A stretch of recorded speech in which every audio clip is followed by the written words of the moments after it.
is part of your commentary team at Selhurst. Afternoon, Mark. Good afternoon. Just reading Daniel Farke saying 7 to 9 more points are needed to stay in the league. At this stage of the season, we can kind of recalibrate that 40-point mark. Do you look at Leeds and think they're going to be fine? Yeah, yes and no. I mean, look, this is the nitty-gritty part of the season, isn't it? This is where the pressure really starts to mount. Leeds have looked pretty comfortable to the large parts of the season. You felt that they're always just got enough, but as you get closer, you see the end target, you know that teams below you start winning. There's a massive psychological change shift in West Ham, bridging that gap for all those teams that have been sucked into it now. And that is the difficulty for a lot of these teams who have been in the safe zone for vast parts of the season, but now feel like there's a real pressure and real heat on them now. I do, having done the Leeds-Sunderland game, and Leeds, obviously I live in the area, so I sort of are in tune with what the fans are thinking, and they've been really pleased so far. Everything's gone all right since the switch to 3-5-2, but now after that Sunderland and the other results in that last midweek, looking nervous. And there's always one team who think they're safe, who think that they've just done enough, and I think at this point it was Leeds. Just before the Sunderland game, I think they thought, you know what, let them fire out underneath me. That Spurs have gone down there. I think Palace have sort of secured themselves, I think. But Leeds are now, and they're not scoring goals. That's a problem. And they do create, but they don't put the ball in the back of the net.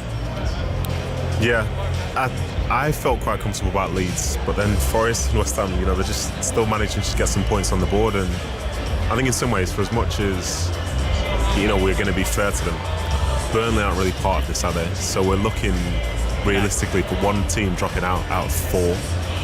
And to be above that line now, you've got to like your odds. Leeds being the top of that little mini table, I think, is hugely significant, because for them to go down as such, you need them to perform the worst out of 4 teams between now and the end of the season. There is something psychological and perhaps more to just being above that line, and to be above that line by a few positions. They've not necessarily, been magnificent as such, but they're very competitive. They don't lose as many games as some of the teams behind them. And as Daniel Farke said, if you present the challenge to the players, you need probably 7 or 8 more points to stay up, and you're looking at doing that from 9 games. Doesn't feel like a lot, does it? Last game of Leeds this season, away at West Ham. And I think third from last, away at Spurs, by the way. Do you think there'll be anything riding on that game, Jules? I think for one of them, it might be done by then or not. And if all is on that game at the London Stadium, that would be, I mean, just imagine. But even that, before that, the Spurs game, they also play Burnley and Wolves, but I agree with Nottm, those Burnley and Wolves are gone already, but those games might not be easy to play for Leeds. And then that's when you start to go back to what Lucy was saying rightly. You start looking at those fixtures and say, okay, do you get a point when they go to Old Trafford? What about Bournemouth away, at home to Wolves? That's not going to be. And then you start looking for Leeds and say, okay, those 7 to 9 points that Daniel Farke mentioned, where are they getting them? The Forest one, I think, Mark, is really interesting because they are the team third bottom right now, so let's start with that. But also the fact that I wonder how damaging that was for them in midweek. Firstly, it's an extra game in Europe at a time when Premier League points are so big. And secondly, having lost it, that doesn't do much for anyone, especially the new manager. No, it doesn't. And you hear the boos around the ground. There's a lot of frustration of where Forest really are at the moment. And in a season where it should be full of joy and excitement of being back in Europe, it is about, third manager? 4th manager? I've lost track. And there is just so much uncertainty left, and so much to play for, and so much riding on everything. It's a crazy situation. Today's game is enormous. Tottenham, the next game, you've got Burnley. See, each of them have, this is the thing about the table and what people have, how many teams, or what the opposition is like for a lot of these clubs going into the end of the season. And it really does put pressure on everyone. They've got teams that are below them. They've got teams that they're in direct competition with, trying to stay in the league.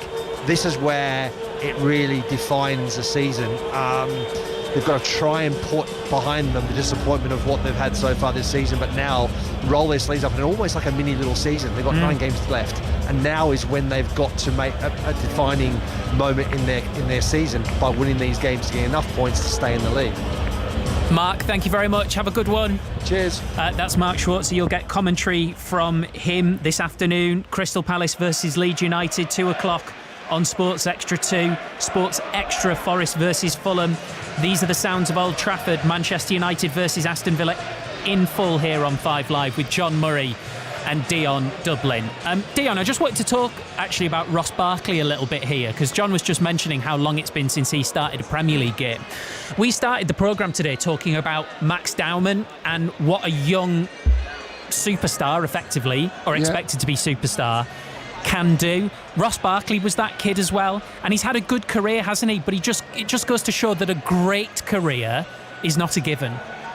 No, absolutely not. I think Ross, to be fair to him, has had some terrible injuries, and the teams that he's gone to play for, unfortunately, he's been, challenging against players that are younger and in form, so he's not had the football he wants to have. But you know what? I don't think that's a bad move today at all. I think he's got all the experience you need to take on a situation like this, where you have to be secure, you have to be very, very disciplined.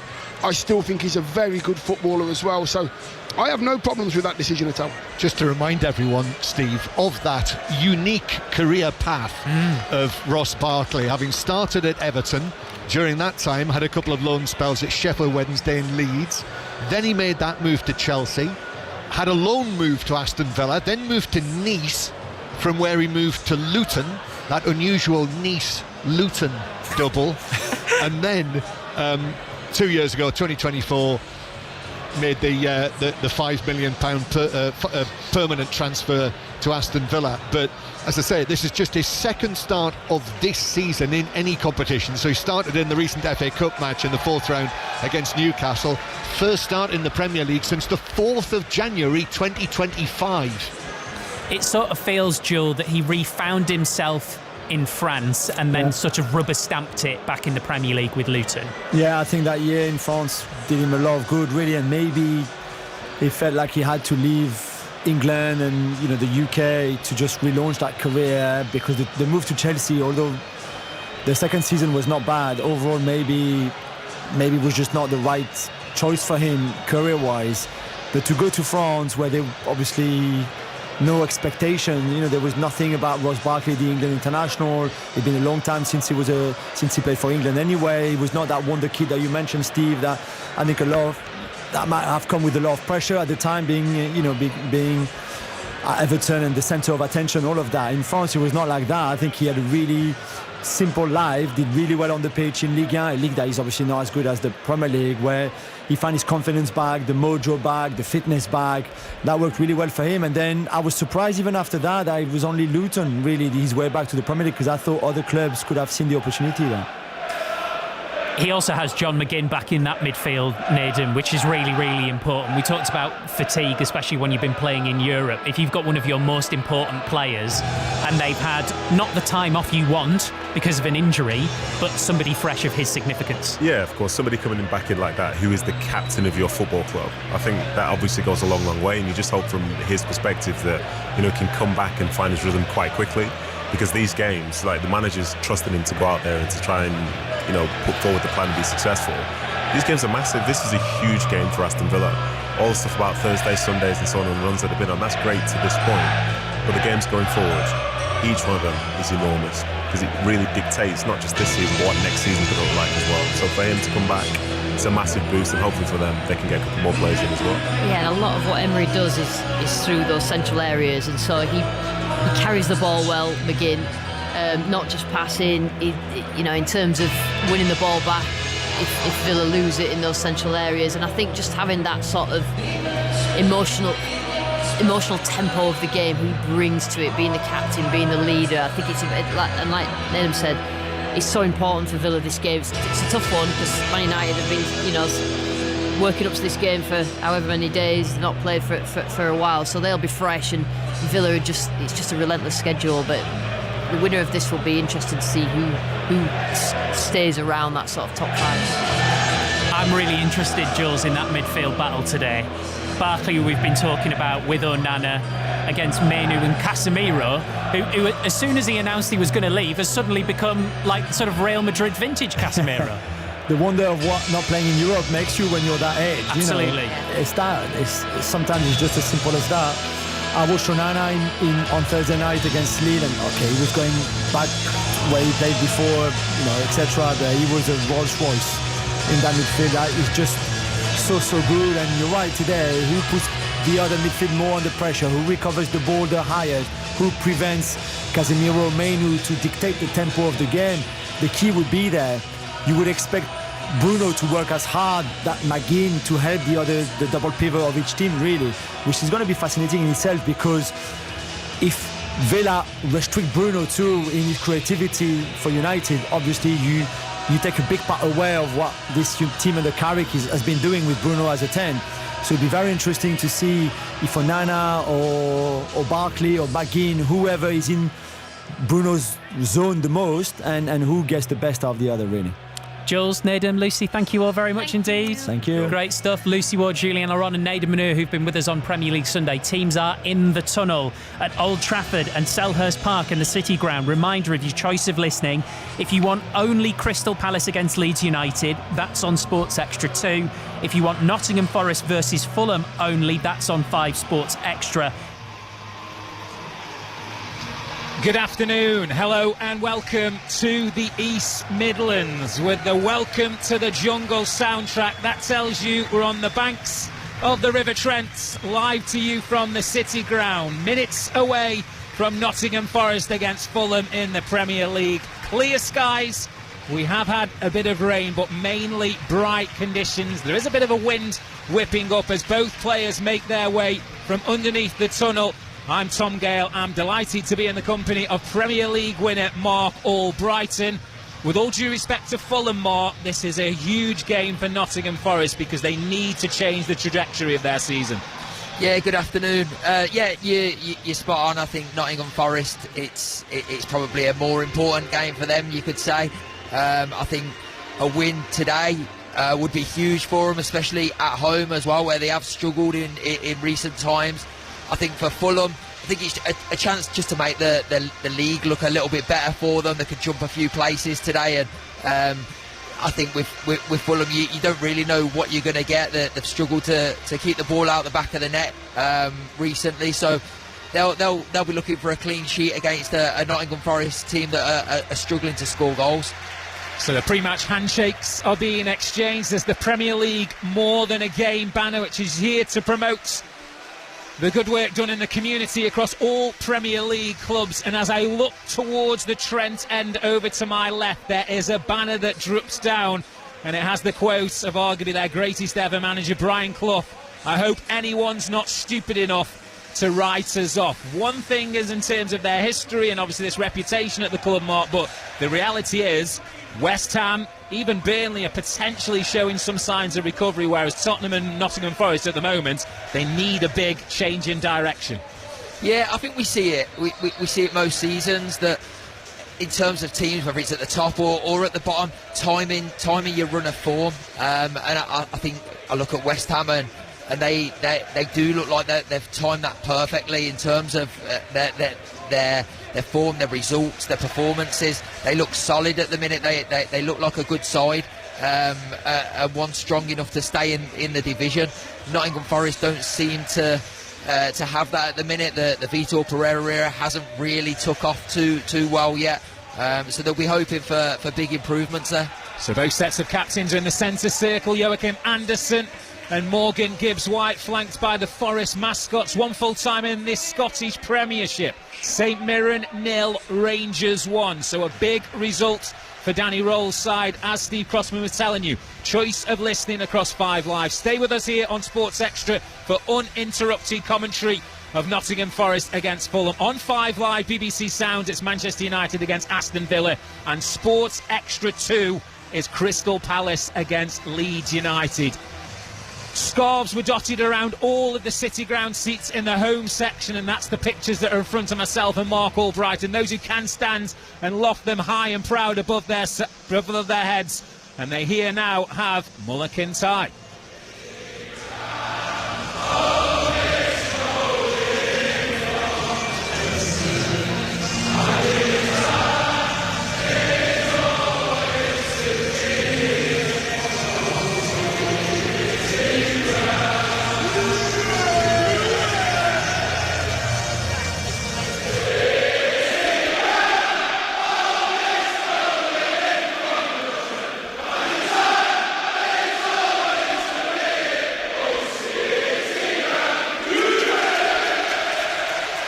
So that is the familiar sound of the City Ground, and we are underway here. Nottingham Forest against Fulham. The visitors kicking towards the Trent end in this opening 45. It's the left-hand side of the penalty area, and Sangari can bring it clear. Foul on Igor Jesus. So if you haven't digested the teams already on the BBC Sport website and app, Nottingham Forest, red shirts, white shorts, red socks. Sells in goal, back four right to left. Aina, Milenkovic, Murillo and Williams. A midfield of Sangari, Anderson, Dominguez, and their front three of Gibbs White, Igor Jesus, who was just fouled, and Callum Hudson-Odoi. As for the visitors, their traditional colours, white shirts with the black stripes on the shoulders, black shorts, white socks. Leno in goal, their back four right to left. Tete, Anderson, Bassi, Robinson. Holding midfielders of Berger and Iwobi. An attacking trio of Wilson, King and Iwobi. And leading the central strike line is Raul Jimenez. Nottingham Forest coming over the halfway line. Dominguez into Sangari. Sangari just checks his stride and pokes it back into the direction of Murillo. A positive start definitely for the home side, Mark. That all-important first goal. Yeah, absolutely. Like I said before, they have struggled to score goals. A lot of attempts, but goals not so much. And I think even on the back of the game against Midtjylland on Thursday night, it's important that they do get off to a good start. You can see the fans even before the game that they've come out. They've still got the optimism, the expectation here. So they'll be looking to start well and try and get a positive result here. Well, that return leg away at Midtjylland, which Nottingham Forest trailed by 1-0. Obviously a priority, certainly given the side that was picked by Vitor Pereira. But very much at the moment, they're here and now on this Sunday afternoon. Live on BBC Sounds 5 Sports Extra is the Premier League. An attempted crossfield ball from Elliot Anderson goes into touch, and it's Bernd Leno, all in orange, who gets his first touch of the football. There's options to go short either side of his 6-yard box.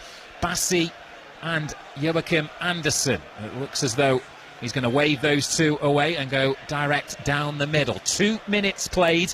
Goalless here on 5 Sports Extra. Hudson-Odoi approaching the centre circle. Space on the left now for Nico Williams. The Welsh international gets his first touch. Coming forward, Gibbs White checks back to Williams. 30 yards from the Fulham goal, over that far left-hand side, just to the left-hand side of those visiting Fulham supporters. A healthy contingency have made the journey up. And Murillo looking for Dominguez, and it rolls harmlessly through to Bernd Leno. What's key for Fulham? Obviously away from home, Mark. Obviously difficult Premier League games when you're travelling away, but this is an under-pressure Nottingham Forest side who are struggling to score goals. Yeah, it is, and as much as we talk about Forest, important that they start well. I think from a Fulham point of view, you know that there's going to be an element of nerves here, especially within the stands. So it's important if Fulham can sort of kill the game a little bit and try and take the sting out of the game early, like they're doing now, just slow it down and quiet that noise a little bit. That's their best chance to build a platform to go on and get something out of this game. Both head coaches on the edge of the technical areas, both obviously Portuguese, so they'll know each other's careers well. Both have travelled well as well, both managed across top leagues in European football. Marco Silva with that Premier League record points tally last campaign for Fulham. He is out of contract this summer, and he's applauding as the ball's over the far right-hand side now with Tete. Tete looking to go cross-field, has Wilson as an option. Harry Wilson back in the side after missing a couple of games through injury. Another player who's obviously out of contract as well. Lots of speculation about his future as he continues what is a best-ever campaign in the Premier League. Oscar Bobb, January signing from Manchester City.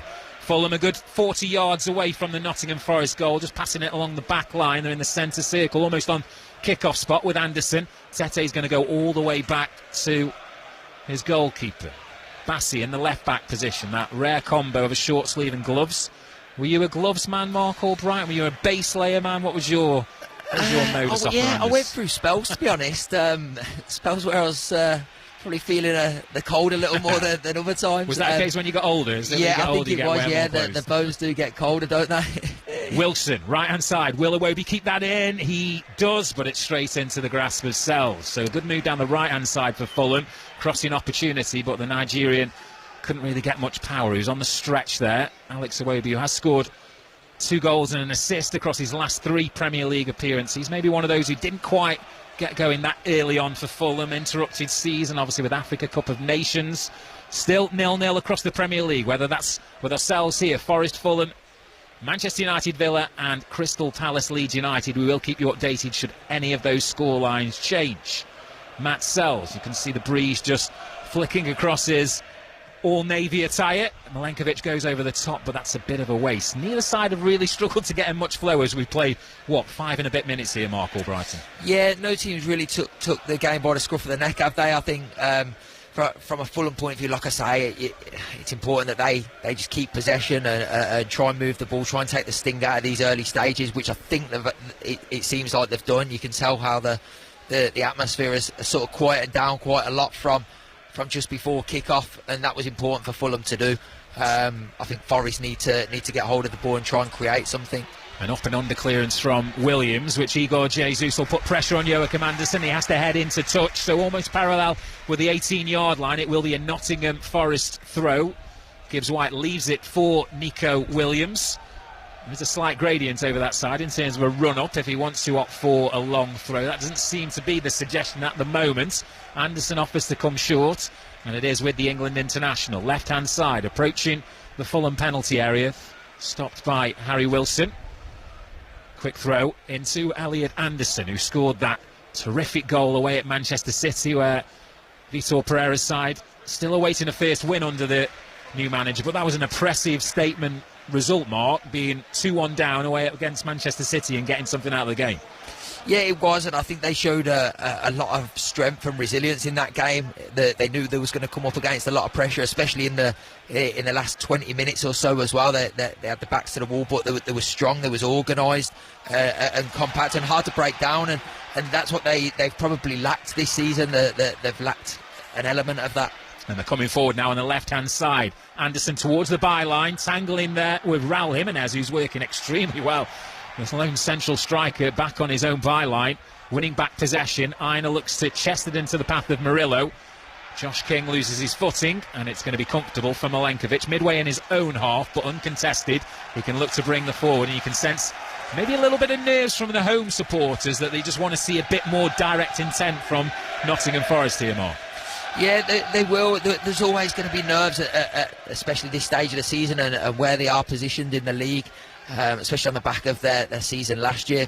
Massive contrast. Josh King is able to nip the ball off Ola Aina, left wing, as well, to cut it back to Sander Berge, but it's actually the wrong side of the Norwegian, and Igor Jesus can pick out Elliot Anderson, who's moving in the opposite direction. Nottingham Forest moving towards the Bridgeford end here.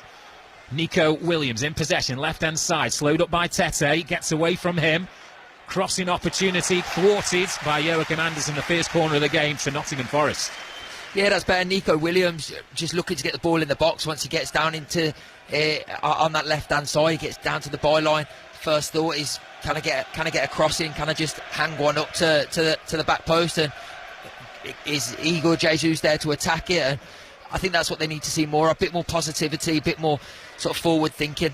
Anderson with a few words for the referee, Sam Barrett. I'm not sure what his complaint was, but the decision stands. It's going to be an Elliot Anderson in swinging corner, right in front of that Fulham away support. Looking to stick it on the goalkeeper, but it's too high and on the roof of the visitors' net. Obviously, when set pieces are so key, I'm sure there was a case, Mark. I don't know if anyone talks to you like you played in the bygone era, but 25, 2026, we're all about set pieces, and it's a waste, isn't it, really? Yeah, well, just in the set piece coach of Nottingham Forest sprint back into the dugout from his stance at the edge of the technical area. But it is a massive waste.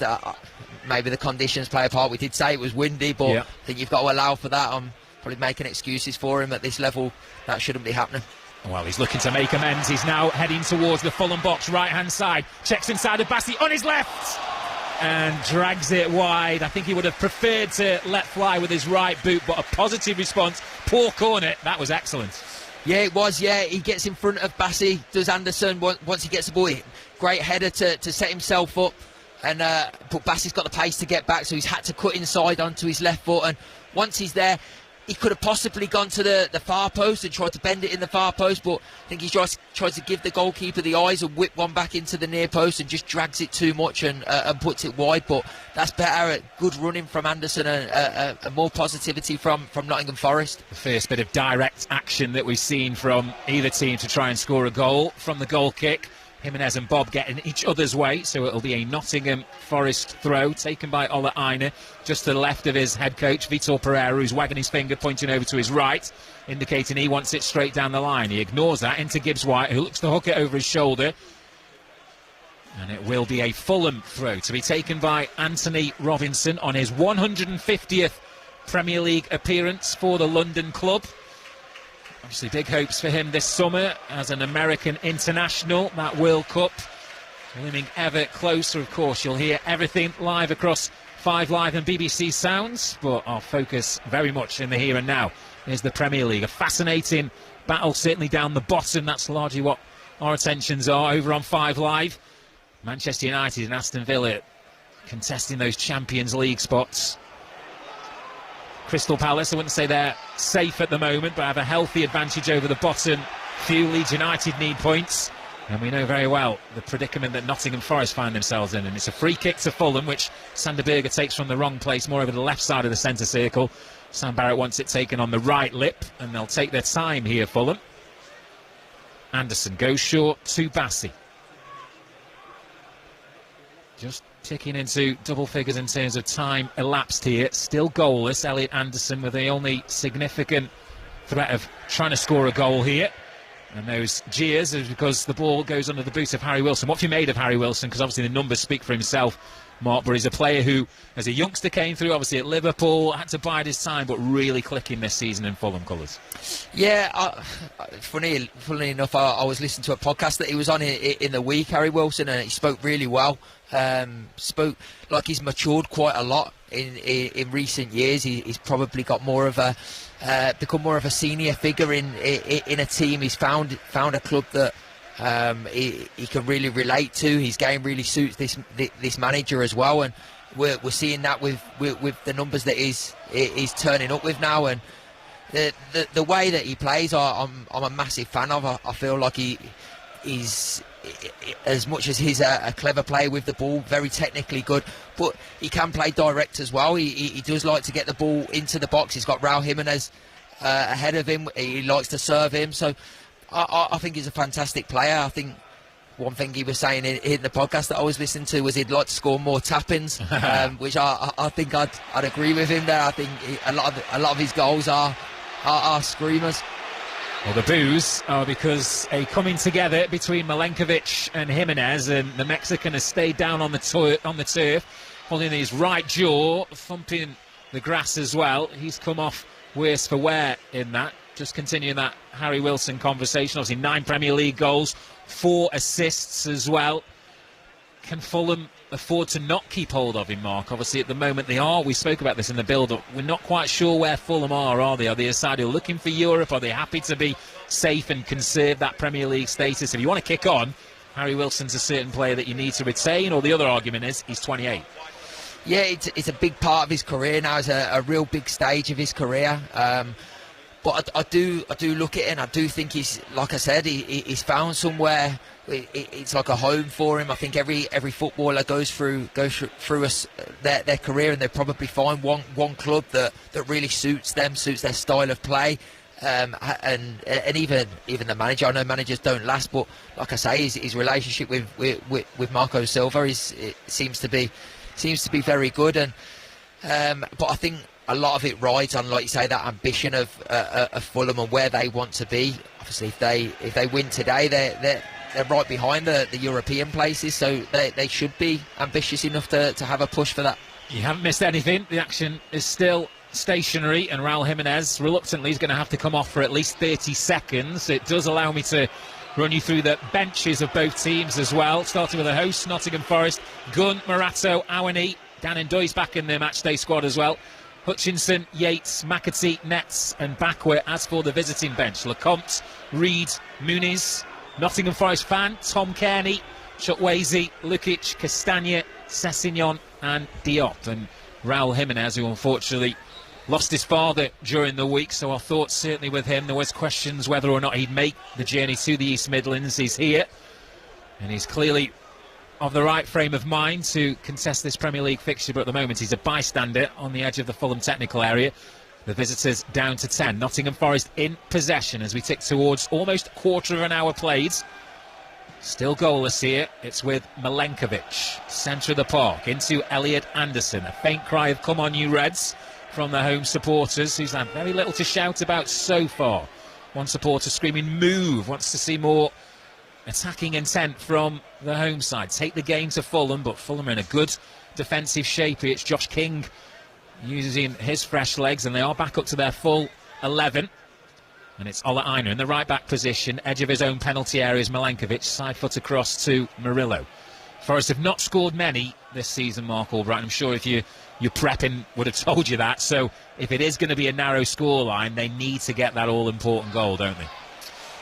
Yeah, absolutely. Pause that ball over the top, because a good display there from Bernd Leno to race off his line and head it into the path of Anthony Robinson. You can continue that thought about narrow score lines that Nottingham Forest at the moment are coming out on the wrong side of.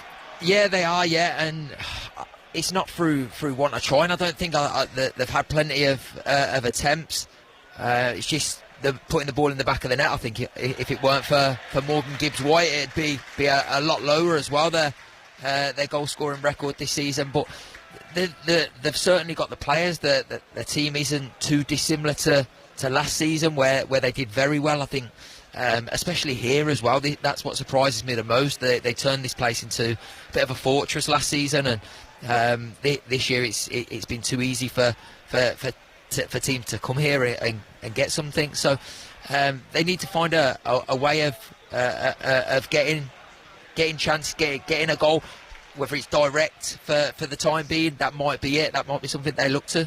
Bernd Leno out to his right. It's now with Tete into Iwobi.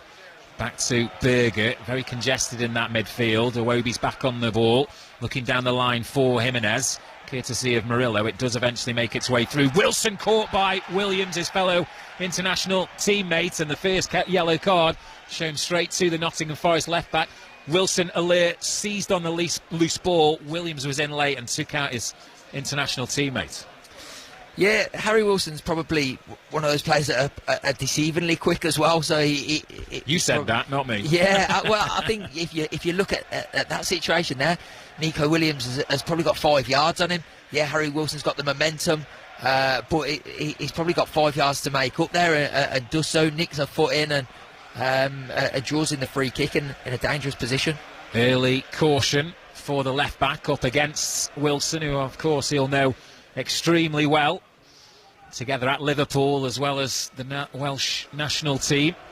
And it is Wilson alongside Iwobi who are stood over the set piece here for the visitors. The wind continues to flicker. It's evident across those white shirts. Iwobi's ball in, a good one, and a free header for Bassi. What a save by Sells. Second time of asking. An initial one almost squirmed through his legs, but the Belgian recovered, dived on it, and there's a free kick. What a chance for Calvin Bassi. Yeah, it's a fantastic ball in from Alex Iwobi for starters. But I think once Calvin Bassi gets in that position, I think he has to score in that area of the pitch. He gets a good head on it, but it's straight down Matt Sells' throat.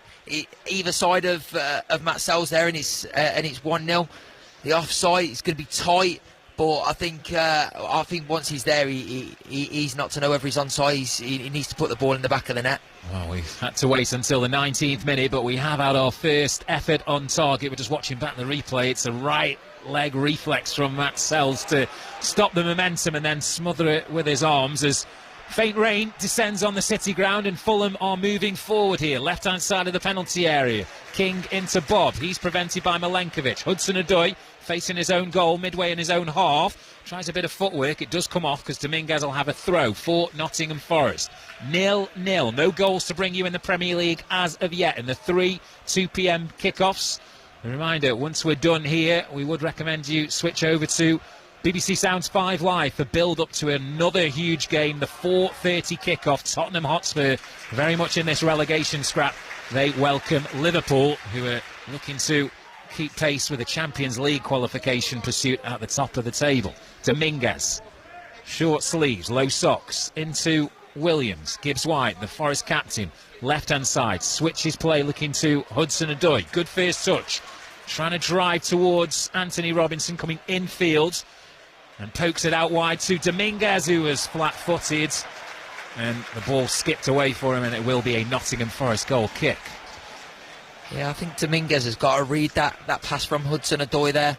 As he cuts inside, he's not going to shoot from that sort of range. I think that's the only option that he really had, other than go back. I think Dominguez has to be on his toes there and expect that pass coming through. So that's the voice of Premier League winner Mark Albrighton alongside me, Tom Gale. This is BBC Sounds Sports Extra. You're listening to uninterrupted commentary of Nottingham Forest against Fulham, and an Alex Iwobi mistake has given Nottingham Forest a throw just 4 or 5 yards up from the corner flag, and Ola Aina ignores that ball, takes one of the multi-balls off a cone, and he uses that to dry it on his shirt. Short sleeves, he's got the red base layer underneath, and when the cameras are looking at Marco Silva here, this would have been no doubt part of Fulham's preparations, dealing with an Ola Aina long throw. Short run up in towards the 6-yard box, met by Robinson. Nottingham Forest corner. Another chance to put the ball in the box here. Anderson coming over. His last corner from the opposite side didn't go as planned, so we'll be hoping for a better delivery here, and so will the lads coming up from the back for Nottingham Forest. Right-footed, so it's going to be out swinging this one in front of that Bridgeford stand, which is half and half in terms of home and away support. In the lower tier, that is. Arm aloft from Anderson. Out swinger towards the penalty spot, met by Igor Jesus, but goes off to his left, well wide, so that will be a Fulham goal kick. Just game really struggling to catch light so far. It is early though, Mark. Yeah, it is. I think, like we said before, no team has really took a foothold of the game. Obviously, there's been a couple of chances. Elliot Anderson for Nottingham Forest, where he cuts in and just drags his shot wide, and Calvin Bassey for Fulham after a superb delivery from a wide free kick. But other than that, it's been very quite a safe game in terms of keeping possession, and quite slow at times as well. Fulham goal kick, and a clear reminder of the conditions, because Bernd Leno set the ball and then rolled straight back towards his own net. He had to reset it. So Fulham kicking into the wind in this first half. Ball over the top down the line. Iwobi chases. Murillo comes across, but it's a rare poor touch from the Brazilian, so it'll be good territory gain from Fulham this time, and Tete is going to take the throw. Yeah, I think that's another example of the conditions. Very difficult for Murillo to judge that ball, especially not just the wind, but the skid on the pitch now as well. He's actually favouring his right hamstring as well. Played 36 of the 38 games last campaign, but had a number of injury problems this season. Forest have it. Looking for the counter. Callum Hudson-Odoi in front of the technical area, but Oscar Bobb presses hard, wins back possession, and suggesting he may have got a free kick. I think it's just going to be a Fulham throw. Just a couple of yards into Nottingham Forest territory. Forest 0, Fulham 0, Manchester United 0, Villa 0, Palace 0, Leeds United 0. Keep across everything, as well as listening to myself and Mark Albrighton on the BBC Sport website and app. And match of the day this evening, 10:30, BBC One, Mark Chapman alongside Wayne Rooney and Micah Richards going through all of Sunday's action. How big was that point last night, Mark, for West Ham against Manchester City? Yeah, it was massive. Both ends of the table. But I think for West Ham, especially with the chance at the end for Mark Gay, it was a lot of relief around the Olympic Stadium.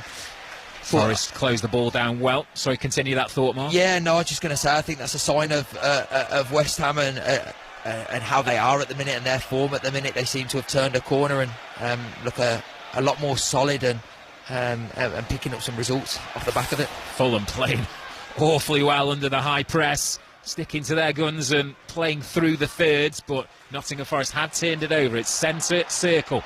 Elliot Anderson into Igor Jesus. It was underneath the Brazilian, couldn't sort out his feet, and it's a simple turnover of possession.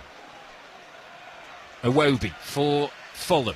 Midway in his own half, Wilson comes deep. One touch passing with Berger. Wilson has a bit of room now into the centre circle over the left-hand side. Hudson-Odoi got a toe to it. Aina makes no mistake in lashing it into the stands for a Fulham throw. To be taken by Anthony Robinson. Calvin Bassey, the closest we've come to a goal. Point-blank range header, well saved by Matt Sells. I'm not sure whether or not it was an offside or a free kick decision for a foul, but questions on whether or not it would have stood. And a reminder, there will be highlights of all of the Premier League fixtures around about 6:30 p.m. on the BBC Sport website and app, as well as individual matches you can view on the iPlayer, BBC iPlayer. And of course, once they're done and dusted at the Tottenham Hotspur Stadium, Chris Sutton and Robbie Savage will be taking your calls in BBC Radio 5 Live's 606 phone-in, the nation's phone-in, to have your say on your team. And what with almost midway through this first half, Mark, who'd be the happier of the two, Nottingham Forest or Fulham? I think I'd say Fulham, to be honest. I don't think there's too much in it. Forest have had a little bit of possession. I think once they get into Fulham's half, I feel like it's a little bit untidy. They keep the ball a lot round the back, but it's a bit untidy going forward.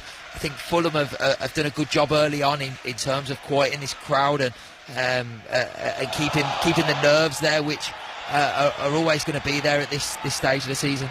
Appeals of handball against Harry Wilson. Sam Barrett right on top of it. No gesture from the man in the middle.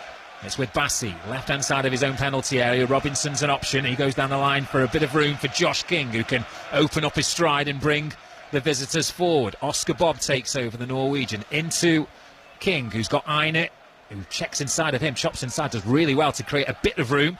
Robinson takes over. Very congested on this left-hand side. Too congested for Fulham because Elliot Anderson's able to have possession back for Nottingham Forest. He plays that into Gibbs-White. Under pressure from Wilson.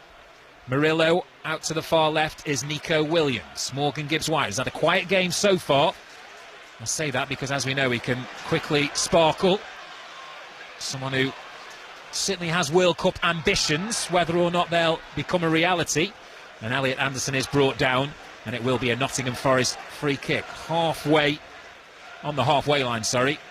What about those hopes for Morgan Gibbs-White, an international World Cup call-up, Mark? Obviously, I wouldn't say it's the toughest position. As you know, competition's high across any international setup, but that sort of number 10 role in particular.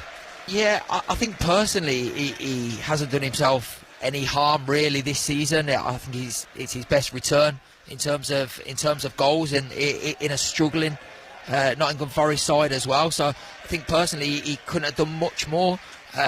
Obviously, whether the team aspect will have an impact on it of where they are in the table, Nottingham Forest, I don't know. But like you say, it's competition for places all over. Morgan Gibbs-White can only do what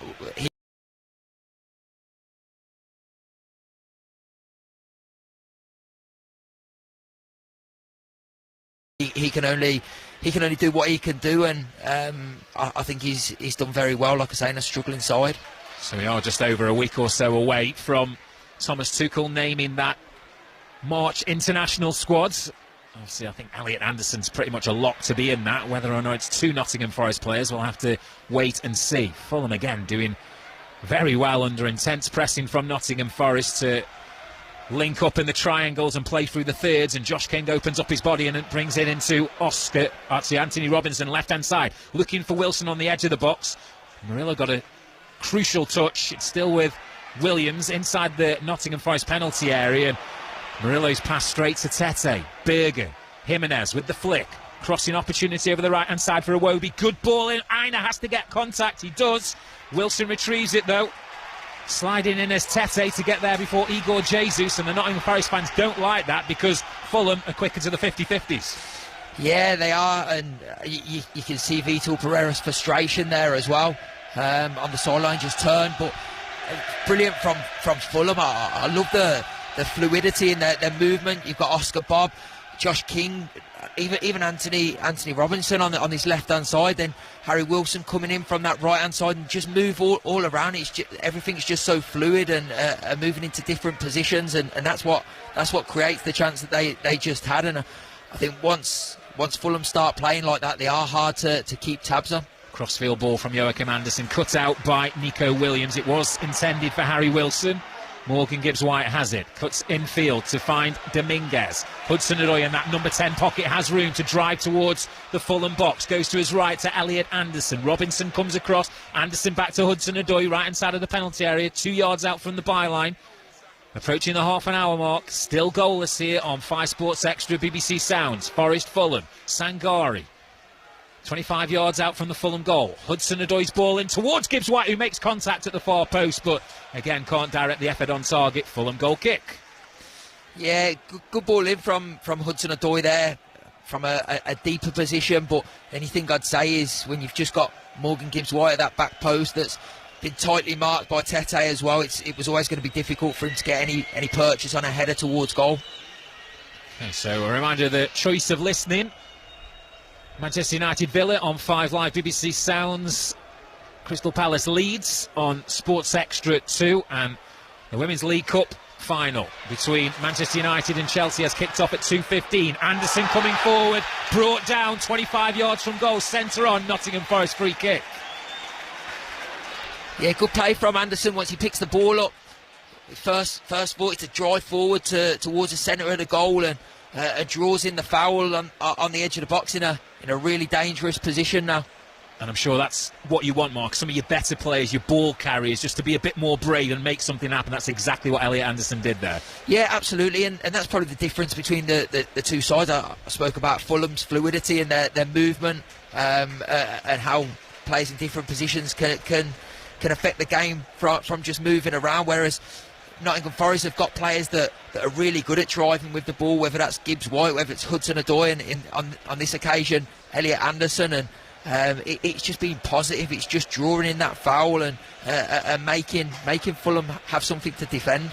It's a bit of a Fulham sandwich, and Sander Berger it was who's been shown the yellow card, and I think he's right to maybe contest that. It's more a combination of Tete and Anderson that, or maybe it is the shove from behind from the Norwegian international on the England international that's presented this shooting opportunity for Nottingham Forest. There's, well, I was about to say 4 people stood around the ball, but Elliot Anderson walks away, Murillo, Williams and Gibbs-White.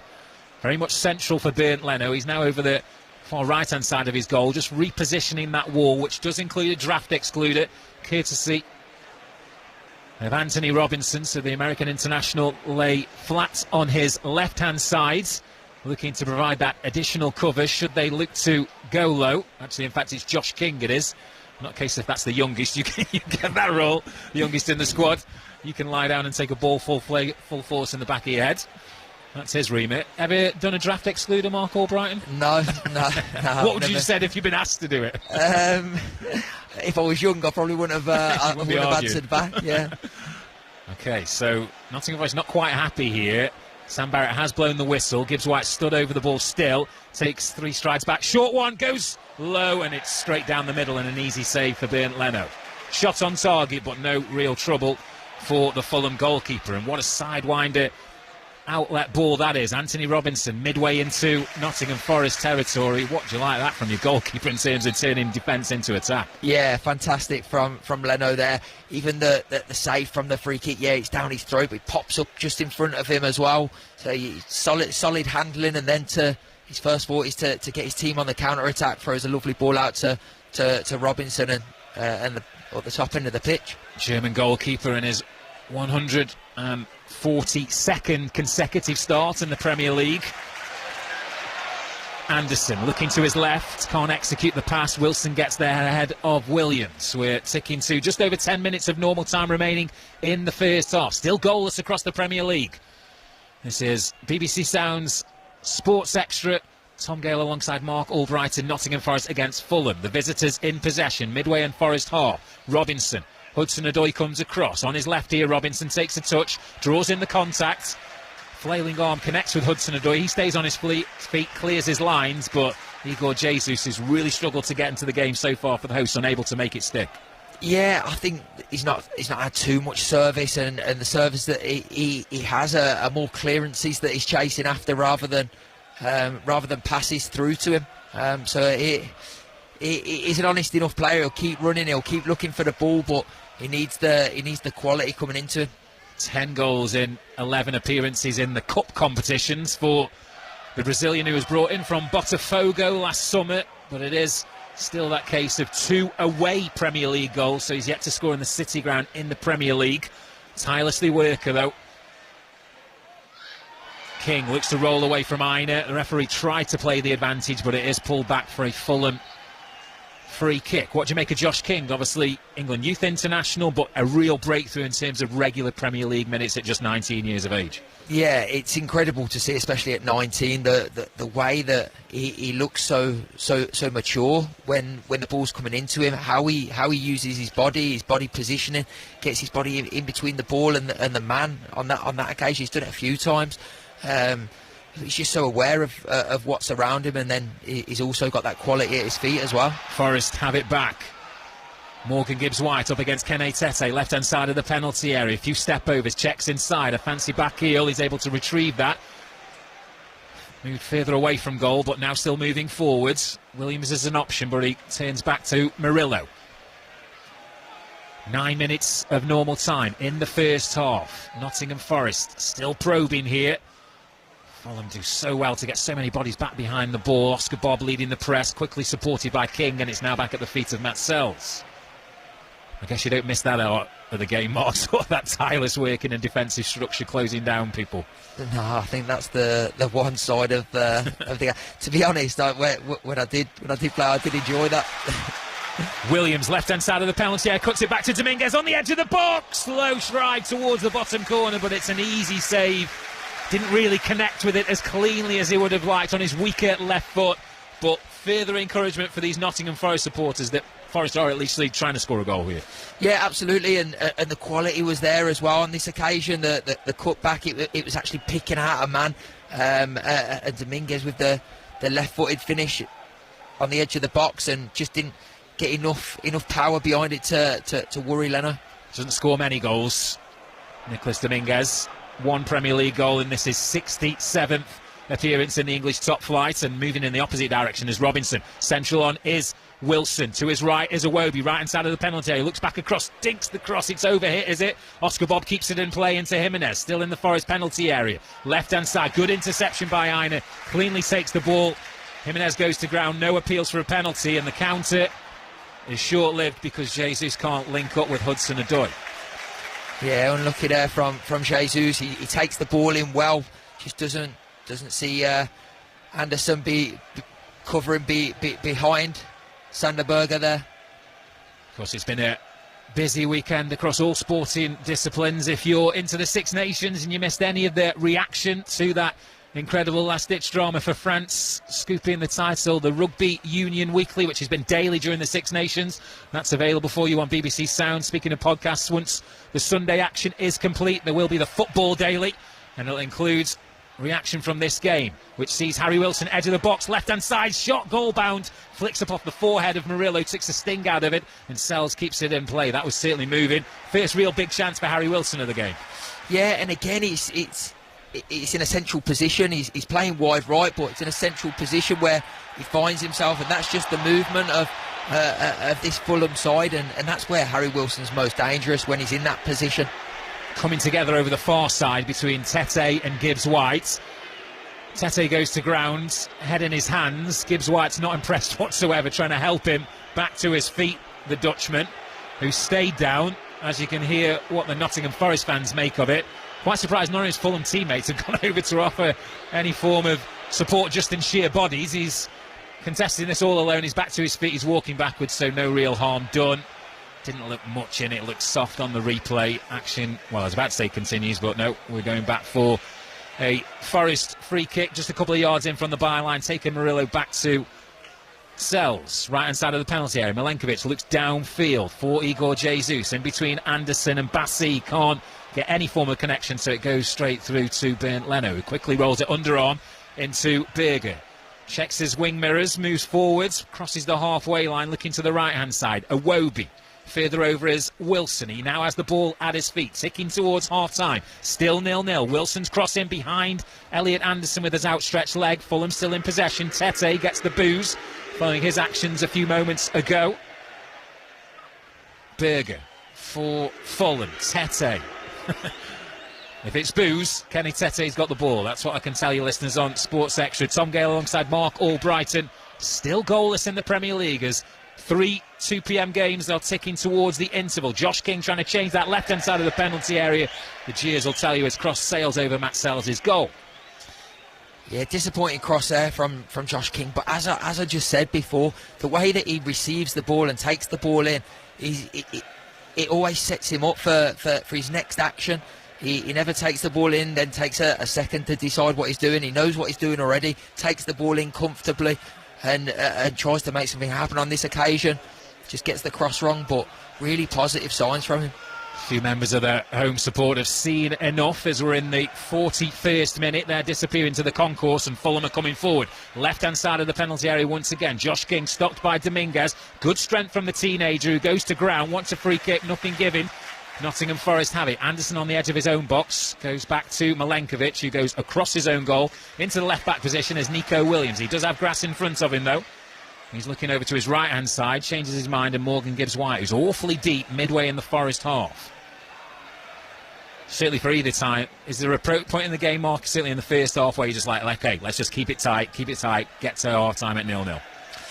I think to some extent, yeah. I think just have a spell of possession. It from a Forest point of view, have a spell of possession. Keep the ball for a bit. Keep it moving. Just knock the ball around and gain a bit of confidence that way. I think Fulham have probably been the more confident in possession than Forest. I feel like Forest have wasted the ball quite a lot in terms of getting the ball forward. Forest with the most shots on target, but neither of them significantly working. Bernd Leno. There was the best opportunity of the game, fell to Kelvin Bassey, a header 6 yards out, straight at Matt Sells. Good reactions from the Belgian goalkeeper, Ola Aina. Moving forward, Murillo gets it back from Gibbs-White. They're over the left-hand side now, Nottingham Forest attacking the Bridgeford stand. Number of West Londoners, if that's your location, you support Fulham, have made this journey up the M1. Probably pretty straightforward one, obviously not time-wise, good 2 or 3 hours, and so far away from home their side are on course for a point, and for Nottingham Forest a point will see them move out of the bottom 3, but only on goal difference. We referenced earlier that big point for West Ham against Manchester City on Saturday evening. If you haven't watched Match of the Day from Saturday, it is available for you now on BBC iPlayer. And I think I'll be honest, Mark, if we're tuning into Match of the Day at the moment, there's not going to be too many significant highlights from the City ground from this opening 42.5 minutes we've seen. No, I don't think there will be. I think we'll probably look back at the chance for either team, clear-cut chance for either team. You've got Elliot Anderson for Nottingham Forest and Calvin Bassey's header for Fulham, but other than that, it's been played. A lot of the game has been played in this middle third, and there's not really been too much purchase. It's tight, it's cagey, and Fulham trying to come forward once again, tidied up by Aina, back to his goalkeeper. Gibbs-White chests into Igor Jesus. Was he brought down by Tete? He was. Bit of a clothesline there. Not the most powerful one, but certainly the gesture of an arm around the shoulder. Gibbs-White, who is a bit of a moaner. He's what you want in your team. He fights for everything, but he does like a good moan, the Nottingham Forest number 10.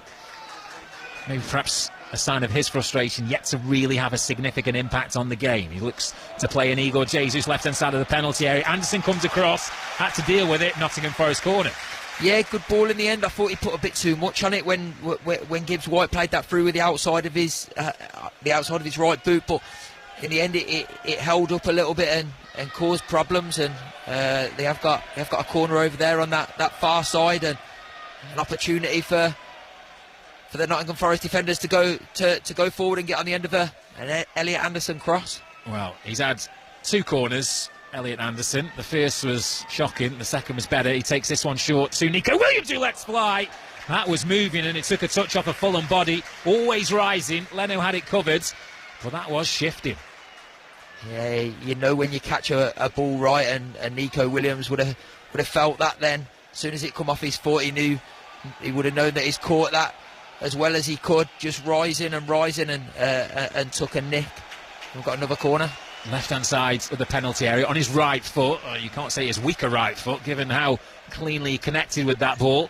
There's a combination of Bob and King closing down for Fulham. The end result is a 4th corner for Nottingham Forest. Outswinger this time to be taken by Elliot Anderson. Towards the penalty spot, Anderson heads only as far as the edge of the box, and good block because Murillo also connected very cleanly with that.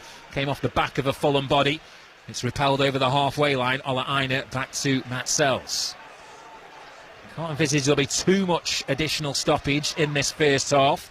And during the half-time interval, we were switching back to BBC 5 Live to join Steve Crossman, who will digest the action across the 3 Premier League games, as well as looking ahead to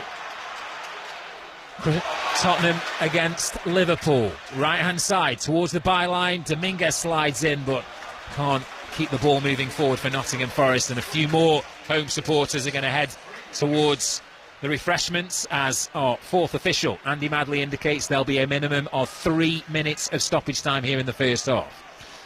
Yeah, good little spell from Forest there, that last couple of minutes or so. Couple of corners, couple of shots on goal, and probably the most sort of positive we've seen them during this first half. Well, there has been a goal across the BBC Sounds network. It is in the Women's League Cup. Chelsea are a goal up against Manchester United. If you want to keep up to date with that, that's on Sports Extra 3. A 2:15 kick-off in that one. Goalless in the Premier League. Anderson wins the header from the goal kick. Jesus cushions it into Gibbs-White. Back to the Brazilian, who sends it back to the number 10. Left-hand side. Looks to chop inside of Tete. Tete's alert, so that slides in. Fulham try and play their way clear, but it results in a Nottingham Forest throw. 30 yards from the Fulham goal. Anderson working backwards, a short pass into Josh King, who's all alone, driving towards Milenkovic. 30-40 yards from the Forest goal. As he caught, there he is. Does really well to carry the ball, gain good territory, brought down free kick and a caution for Nottingham Forest. Yeah, Josh King does superbly well there. He's got 5 Nottingham Forest bodies around him, so to come out with anything there was fantastic. He held onto the ball, ran really well with it, good control, draws in a foul and gets a free kick in a very good position for his side. It's Elliot Anderson chasing back, making amends for giving away possession. He's shown the second Nottingham Forest yellow card of the half, joining Nico Williams, his 6th of the season. But more importantly, this is a shooting opportunity in stoppage time here for Fulham. Understandably, Harry Wilson probably wants to take ownership of this. Raul Jimenez certainly has something to say. Bassi walks in to offer a contribution verbally. I've no doubt he's not going to be taking it. He's going to try and make a nuisance of himself in the Forest wall. So it's, 27 or so yards out there, certainly between 25 and 30 yards out. Very central for Matt Sells, Jimenez and Wilson. It's going to be the left foot of Wilson. Wall does its job, and it's going to go out for a Fulham corner. Barely much noise other than the away end, because it's nervy, because we talked about getting into half-time, and that's certainly what Forest will take at the moment, Mark Albrighton. Yeah, they will, yeah. Fulham, just having this little spell now, that free kick. I thought it was going to drop to Oscar Bob when it bounced out the wall, but they've got a corner now over this far side, a chance for Harry Wilson to put a ball in the box. And in no real hurry, the Welshman. Half-time at Old Trafford, Manchester United 0, Aston Villa 0. Still playing here at the City Ground. Surely only seconds remaining. It's a Fulham corner. In swinger to be taken by Harry Wilson. In front of the Calvin Bassi, a free kick sent in. The Nigerian met it with his head. Good save, 0. Fulham 0. A fair reflection on what we've seen. Yeah, I think so. Yeah, I don't think there's been too much in it. Probably Fulham edging it, if anyone. But yeah, it's been pretty cagey, I'd say. I think there's a few nerves from a Nottingham Forest point of view. I think Fulham have tried to play at times and get the movement between their forward attacking players without really creating too much, apart from the Bassi header from a free kick. And I think that chance that we've just seen at the end from the corner was actually a good chance for Josh King, with a really good delivery from Harry Wilson. But in terms of the game in general, I think it's been quite slow, and neither team has really put their stamp on the game yet. So both sets of players have made their way down the tunnel. A member of the Fulham coaching staff with a few words for referee Sam Barrett. But here on Sports Extra, we are going to rejoin 5 Live for the half-time interval. Don't worry, we'll be back for the second half of Nottingham Forest Fulham very shortly.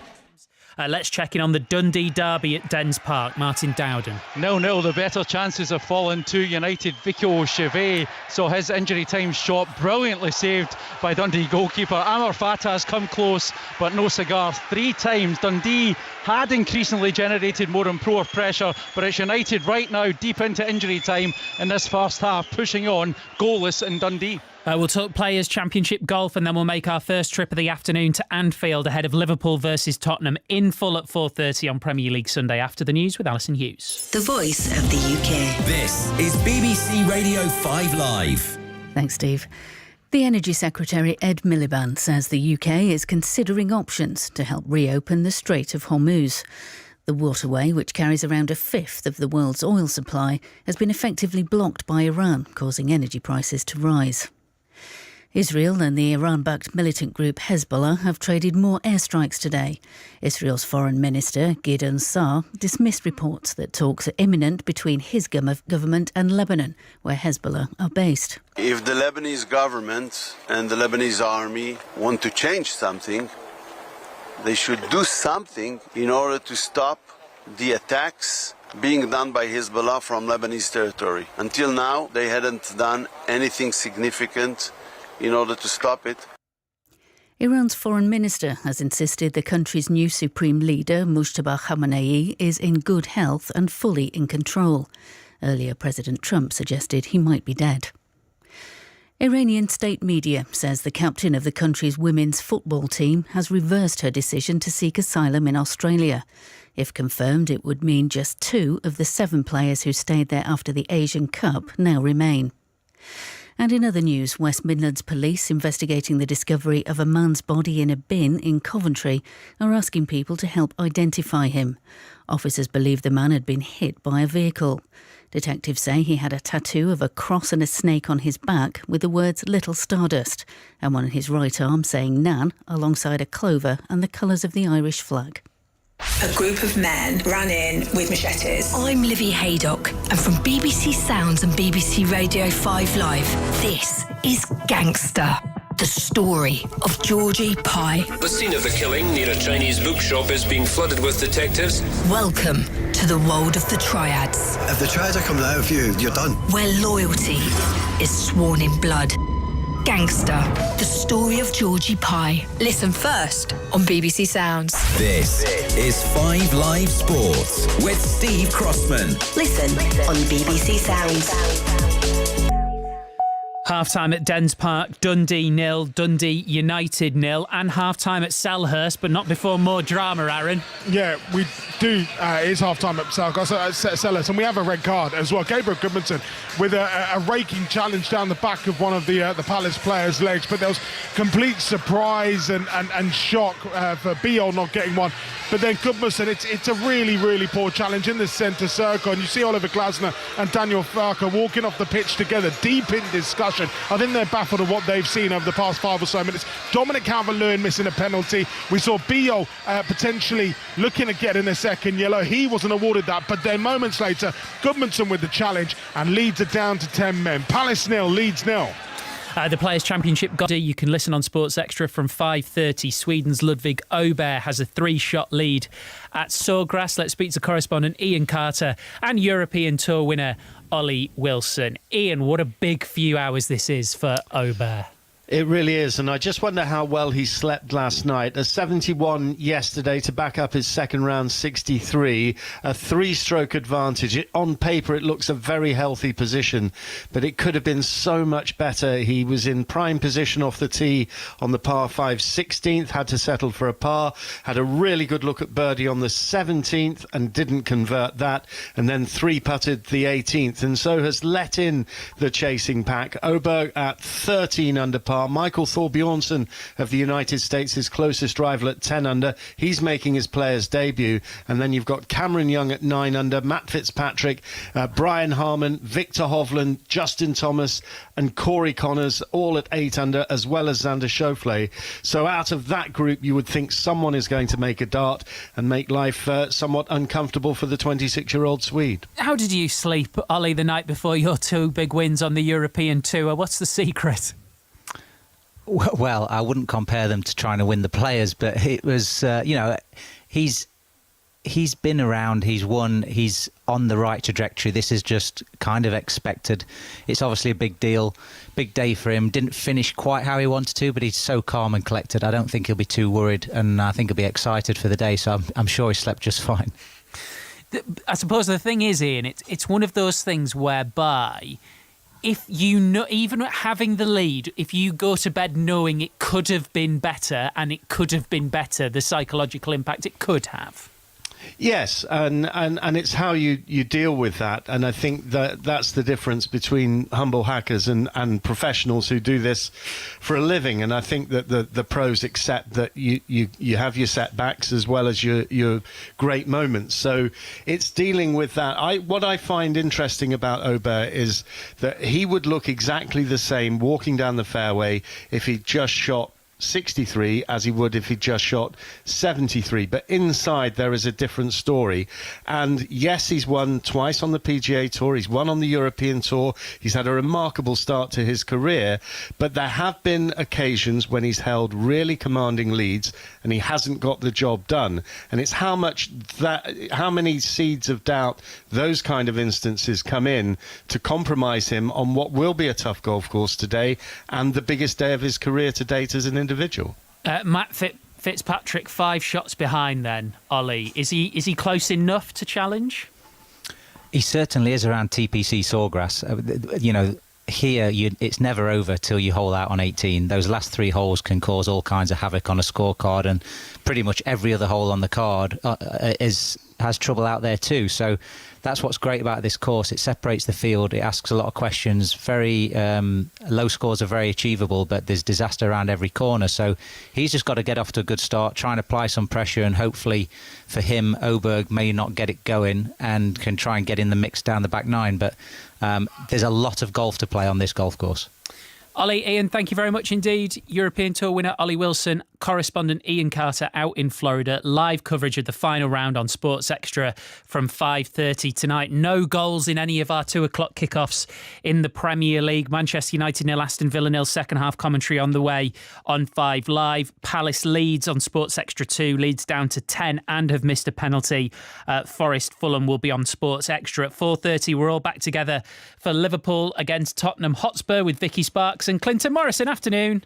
Good afternoon. Afternoon, Crossy. Hello. This is so big for Tottenham, Vicky. A lot of people thought Igor Tudor wouldn't be there even now. If they lose and lose poorly, surely he won't be there tomorrow.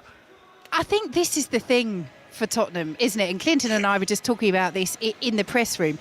There are 2 questions here. One is Igor Tudor the man to keep them up in the Premier League this season? All the evidence so far, not least the debacle against Atletico Madrid, and of course the controversy over the 17-minute substitution of Antonin Kinski.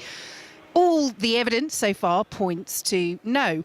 But they've already rolled the dice by getting rid of Thomas Frank. To roll the dice again and presumably go back to a manager, whoever it might be, that they, a few weeks ago, didn't consider was the man to get them out of this malaise and to keep them in the Premier League.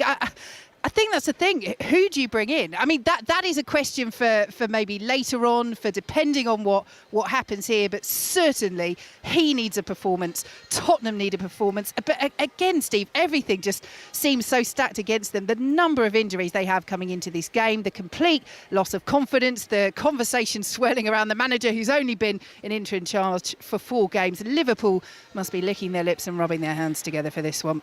Clinton, the thing is, if we go with the dice rolling metaphor, if you've rolled a 1, you might as well roll again. Yeah. Look at Forest. Sorry, Forest have rolled it so many times this season, and they're still in a situation at the moment. So this is their last roll of the dice, I think, for Forest. You know what, Crossy? Thinking about it, and I was just coming up the stairs here, and I think I'm going to make a good point here. You know, in the summer ahead, I think they want Pochettino and they want the deal to be done. And I think America will know that they're going to lose Pochettino. Why not get Pochettino in now right now, give him the contract and let him just do the last few games. He can still concentrate on America for the World Cup. But if they're going to go down that route in the summer, get him in now, a top manager, to fix it. And I only just, when you're just walking up the stairs across it, and I just had a thought in my head, why not just bring him in now? Because you're going to bring all these other managers in. No one wants to do it for a short term because everyone knows evidently it might be Pochettino in the summer. So who's going to take the job for 7 or 8 games? And you think to yourself, is it a big risk? I don't think it's a risk because I think the size of that football club, and there is some decent players there, even though I question some of the players' mentalities, there is some decent players. It's just, I don't think the right manager's in there at this moment in time. Counterpoint would be how much of an impact on Pochettino's World Cup with the USA would be had if they knew he was leaving immediately after to go to Tottenham. Yeah, you're right. And I mean, his contract will be up, Tottenham but nonetheless. I agree with you. Tottenham fans won't care about that. I'm just thinking from a Tottenham perspective, but I understand what you're saying for the American national team. So it's a difficult one. It was just a thought that I was having, and I think you batted it back my way, and I think you just served the ace. So I'm going to just give up quit while I'm ahead. No, and just think. So I'm going to think. No, you know what? I think legitimate of someone else. point. No, it's a totally legitimate point. It is a really good point, but I'm just thinking. They're banging trouble at the minute, Crossy. I can't see where the next win is coming from with Tottenham. After this, I don't think they'll get anything this afternoon. Then they got Forest. Yeah. That's a huge football match. So I think, and I just don't back this manager. I don't have faith in this manager. I watch a lot of football, Crossy. And when he came in, I'm not seeing a lot of what Igor Tudor. It wasn't a name that got me off my seat and said, does he have that Premier League experience? Absolutely zero chance. So I think it's the wrong appointment. And I'm going to make another statement because I'm on fire today. You know what they should have done? Kept Ange. Never have got rid of Ange. I'll say that, and I'll mic drop it and say, have a good afternoon, Crossy. Vicky, just a quick one on Liverpool, because this is a massive game for them. Like 4 into 5 doesn't... No, 4 into 5 does go. 5 into 4 doesn't go. And someone's going to miss out on the Champions League. They're just outside of it. Yeah, absolutely. And I think as well, Liverpool, we know the season has been so up and down for them. It looked as though they were building a little bit of momentum, but now 2 defeats in their last 3 games in all competitions, ending that 4-match winning run. And I think huge frustration in the manner that they lost away to Galatasaray in the Champions League last 16, first leg on Tuesday. They actually started the game really well, and then Galatasaray scored, and Arne Slot saying afterwards, look, this has happened too many times this season where we have started a game well, then the opposition has scored, and the momentum hasn't just swung a little bit, as you would expect, it has completely swung. And he basically saying, look, there's no excuse for that. That can't be acceptable for us as Liverpool. So this is a huge opportunity for them today. They know how weak Tottenham are, they know how vulnerable Tottenham are at the moment, and they will be desperate to seize it. Vicky, thank you very much. Full commentary on the way at 4:30. We're ready to go at Old Trafford. John? Yes, Manchester United about to kick off. No changes at the break. United still. Lamans in goal. Dalot, Yoro, Maguire and Shaw. Casemiro, Menu, captain Bruno Fernandes, Amad Diallo, Mateus Cunha and Brian Mbeumo. Sesko on the bench today. And Villa. So welcome back to the City grounds. The players are out and they're in amongst the cones in their respective halves, just going through those last few sharpeners ahead of a second half. If you are just joining us, welcome across BBC Sounds 5 Sports Extra. Tom Gale alongside Mark Albrighton. We're at the City grounds. At the break, it is Nottingham Forest 0, Fulham 0. Doesn't appear to be any changes. Well, actually, forgive me, Mark, because Dan Ndoye's just making his way down to the halfway line, so it looks as though there's going to be a Forest double change. Amari Hutchinson as well, and let's just double check who exactly the players are that they're going to be coming on to replace here. So confirmation, it is Callum Hudson-Odoi is the first one to be replaced by Dan Ndoye. And just looking over that far side in terms of midfield as well, it's Dominguez as well. So Premier League winner Mark Albrighton, no changes for Fulham. What do you make of that from Vitor Pereira, bringing on attack-minded Ndoye and Hutchinson? Yeah, I don't mind it, to be honest. I think he's got to be proactive with his approach, especially after such a bit of a dull first half from Nottingham Forest especially. Hudson-Odoi wasn't really in the game. Can't think of too many times that he picked up the ball and took players on. Didn't really get the ball, the service out wide. Dominguez, again, wasn't really too involved in the game. So, yeah, Vitor Pereira has to be proactive, and he's gone with a couple of changes to try and be a bit more positive. So we are underway in the second half. 30 seconds or so gone. It's Nottingham Forest in their red shirts, white shorts, red socks, kicking towards the Trent end. And I'll run you through those 11s for both sides. So starting with the host, Forest. Sells in goal, back four, right to left. Aina, Milenkovic, Murillo, Williams. We've referenced that change in midfield, but Dan Ndoye, the substitute, is in left-hand side of the penalty area. Closed down by Bassi, goes down. What's the decision? Penalty! What an impact from the Forest substitute. It might indeed be his first few touches, but it's short-lived joy for those who got to their feet in the City ground, because I think the decision is offside. What an impact from Dan Ndoye, Mark Albrighton. Yeah, I know he probably just times it too early, but the thought was there. He checked one way and then ran in behind. There was none of that really in the first half, running in behind that Fulham defence. But once he does that, I think it was Nico Williams got his head up and played the ball straight over the top, and it does cause problems. And I know they are checking to see if it is going to be offside or a penalty. It's very much one of those where you need to get the lines out. Murillo's ball down the line over the shoulder of Tete. Bassi comes across, and it is the barrel-chested Fulham centre-half who provides the contact, which sees Ndoye hit the turf. Well, that's a credit to getting your preparations right when you're a substitute, being good to go from the off. Dan Ndoye does that, but the decision of no penalty has been confirmed. It's Fulham with a free kick. Ndoye was just offside. We didn't have to draw the lines out from that, but a bit of enthusiasm for those Nottingham Forest supporters. But they're watching on with Josh King now, moving forward for the visitors. Back to Tete, so I can try and complete the start, well, the 11s for both teams. Revisiting Fulham. So Sells in goal, Forest starting with Sells in goal, Aina, Milenkovic, Murillo, Williams, Sangari, Anderson, Ndoye, Hutchinson, Gibbs-White and Jesus. As for the visitors, Fulham, white shirts with the black stripes on the shoulders, black shorts, white socks. Leno in goal. They're back for Tete, Anderson, Bassi, Robinson, Berger and Iwobi are the holding midfielders, and this attacking trio of Wilson, King and Oscar Bob supporting the lone striker Raul Jimenez. Still 0-0. We're actually looking at the freeze frame on the big screen, and it is a comfortable offside decision, so a good spot from Mark Perry, the assistant over that far side. What do you feel about this, letting the phase of play out before we bring back the decision, Mark Albrighton? I must admit, I'm not a massive fan of it. I don't fully agree with it. I understand why they're doing it, but I'm not a massive advocate of it. I think, like many people, you can see injuries happening in that bit of play afterwards that doesn't need to happen. Well, Calvin Bassi's certainly been in amongst the opening sparring here. He's gone shoulder to shoulder here with Morgan Gibbs-White with the far side. It's not even shoulder to shoulder. Gibbs-White uses his outstretched arm to push the Fulham man to ground. The result is a Forest throw taken by Aina, met by Anderson, not cleared yet. Anderson's able to retrieve his own initial contact, closed down by Hutchinson. It will be a Fulham throw in the left back position, just 10 or 15 yards shy of the corner flag. Still goalless in the Premier League, but that update to bring you from Selhurst Park is that the visitors, Leeds United, are down to 10. Gabriel Goodmanson shown a second yellow card in first half stoppage time. So still Manchester United 0, Aston Villa 0. As you know, with us here on Sports Extra, Nottingham Forest 0, Fulham 0, Crystal Palace 0, Leeds United 0, and it's still Chelsea 1, Manchester United 0 in the Women's League Cup.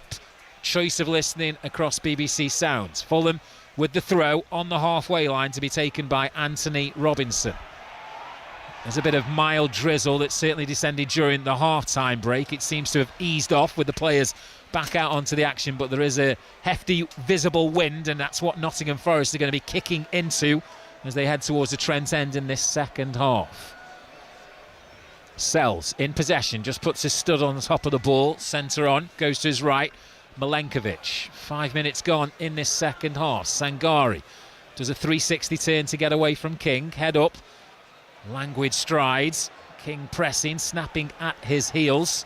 In case of Fulham, for you, Mark Albright, just continue what you were doing in terms of what the key message might have been from Marco Silva during the break? Yeah, I think so, yeah. I think as we just watch this play out. Nico Williams, left-hand side of the penalty area, looks to cut it back. Anderson gets a touch. You were mentioning about the Fulham game plan. Yeah, so I think first half, they weren't too bad. They knocked the ball around quite comfortably. Going forward, they were interchanging in positions and getting a bit of joy from that. So yeah, I think same as. I think maybe, if anything, just a little more intensity when they are going forward. Just probably step on it a little bit, because this is a fragile Nottingham Forest team that they're playing against. Nottingham Forest women are also in action in the WSL 2, and they are away at Crystal Palace and trailing by 1-0. Iwobi.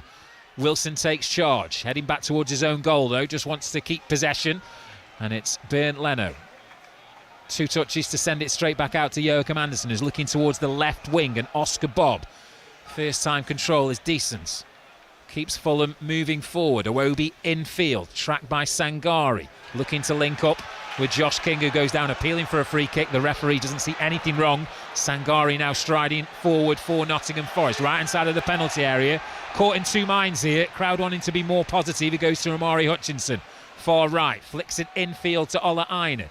King's back, gets a toe to it, but Forest still in possession. Tight over the far side. Chalk on the boots, but infield to Anderson, who switches play to Ndoye. Left-hand side of the penalty area. He had so much room, but the ball was just slightly overhit, and he's actually offside once again.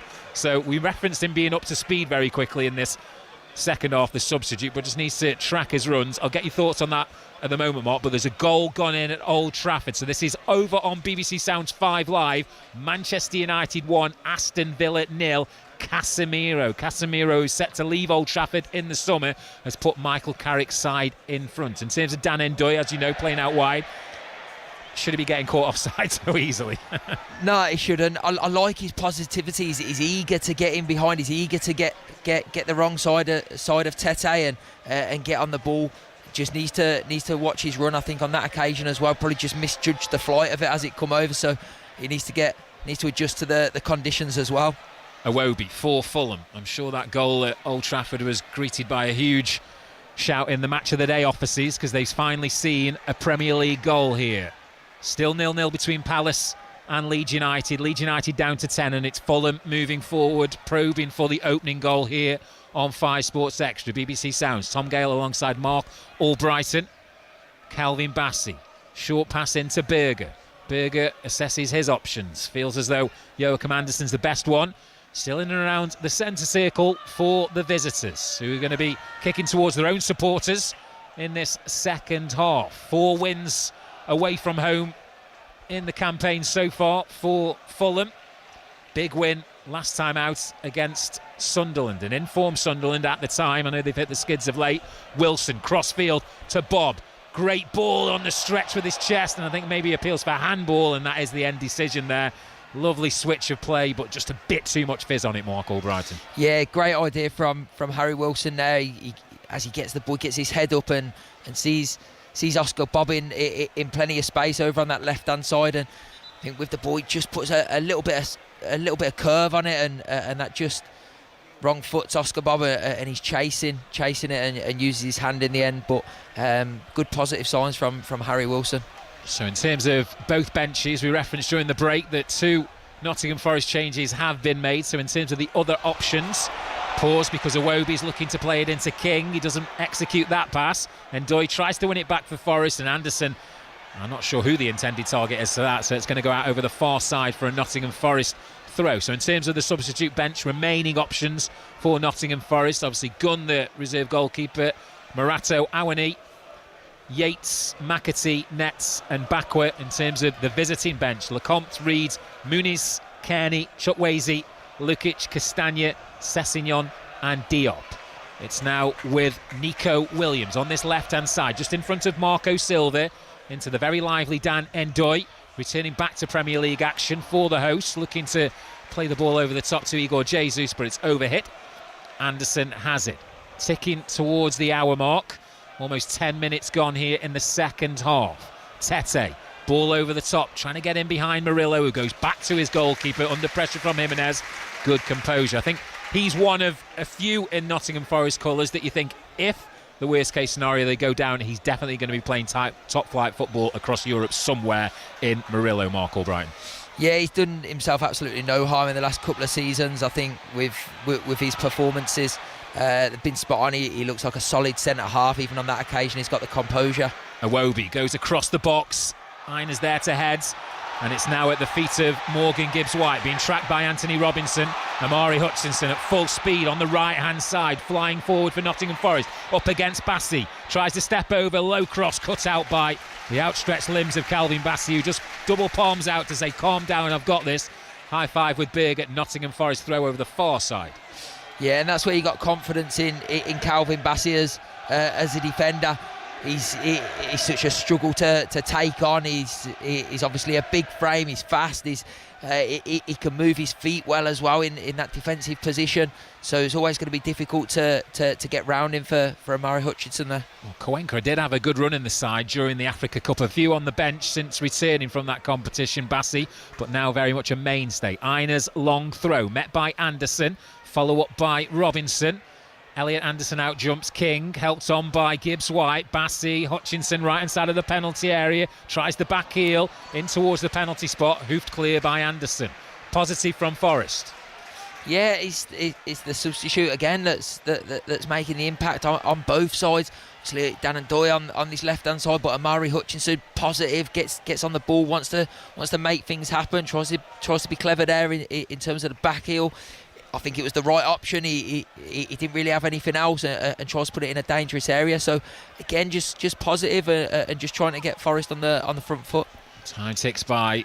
The importance of that first goal grows. Ola Aina, edge of the box, off the bar. Forest come close, and an unlikely source. Ola Aina, ball over the top on the half volley, sweet as a nut. Leno was beaten, repelled off the bar. The Forest fans enjoyed that. Sangari, Aina back in possession, right-hand side. Amari Hutchinson checks inside of Robinson on his left. Ball in towards the near post. Anderson looks to head clear. Chest control by Oscar Bob.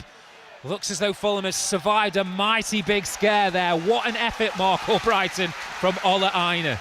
Well, just a bit of quality. We've been screaming out for it. Just a little bit of quality from all over, really. The pass into Ola Aina was fantastic. It had pace on it.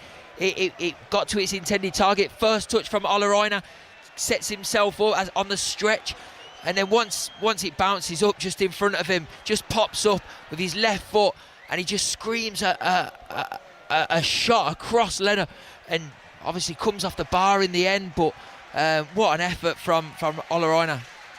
Wouldn't have been the first time that he's found the back of the net from outside of the box here at the City grounds. And that's looking to spur Nottingham Forest on. A loose touch from Nico Williams sees that attempted attack fall flat. But that is certainly growing encouragement if you support Nottingham Forest. A warning sign for Fulham, still 0-0. Same at Selhurst Park, but Manchester United lead Aston Villa by 1-0. Chelsea are leading the Women's League Cup final against Manchester United. Anderson, again looking over towards that left. Jimenez challenging with Aina. The Forest man wins that header. Robinson gets the second ball though. Fulham are back in possession. Bassi into Robinson. Berger in the centre circle, but in the Nottingham Forest half, looks over to the right-hand side. It trickles to Harry Wilson. On his left, looking low into Jimenez. Gets in front of Murillo, does he? I think Murillo got enough on it. It's Nico Williams, left back, flicks it up off of Harry Wilson. Forest throw. Yeah, it spoke a lot in the first half about Fulham's movement off the ball and their interchange, but I think the start of the second half, we're seeing that from Nottingham Forest now with the two wide players and substitutions. But even Aina's chance there, that comes from him making a forward run, making a run that disrupts the Fulham defence.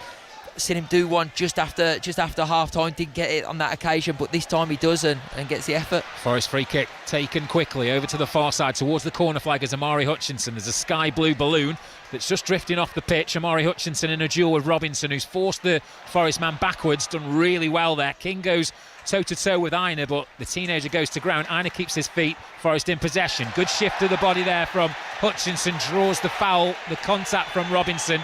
Free kick midway into the Fulham half, and a caution on his 150th Premier League appearance for Anthony Robinson.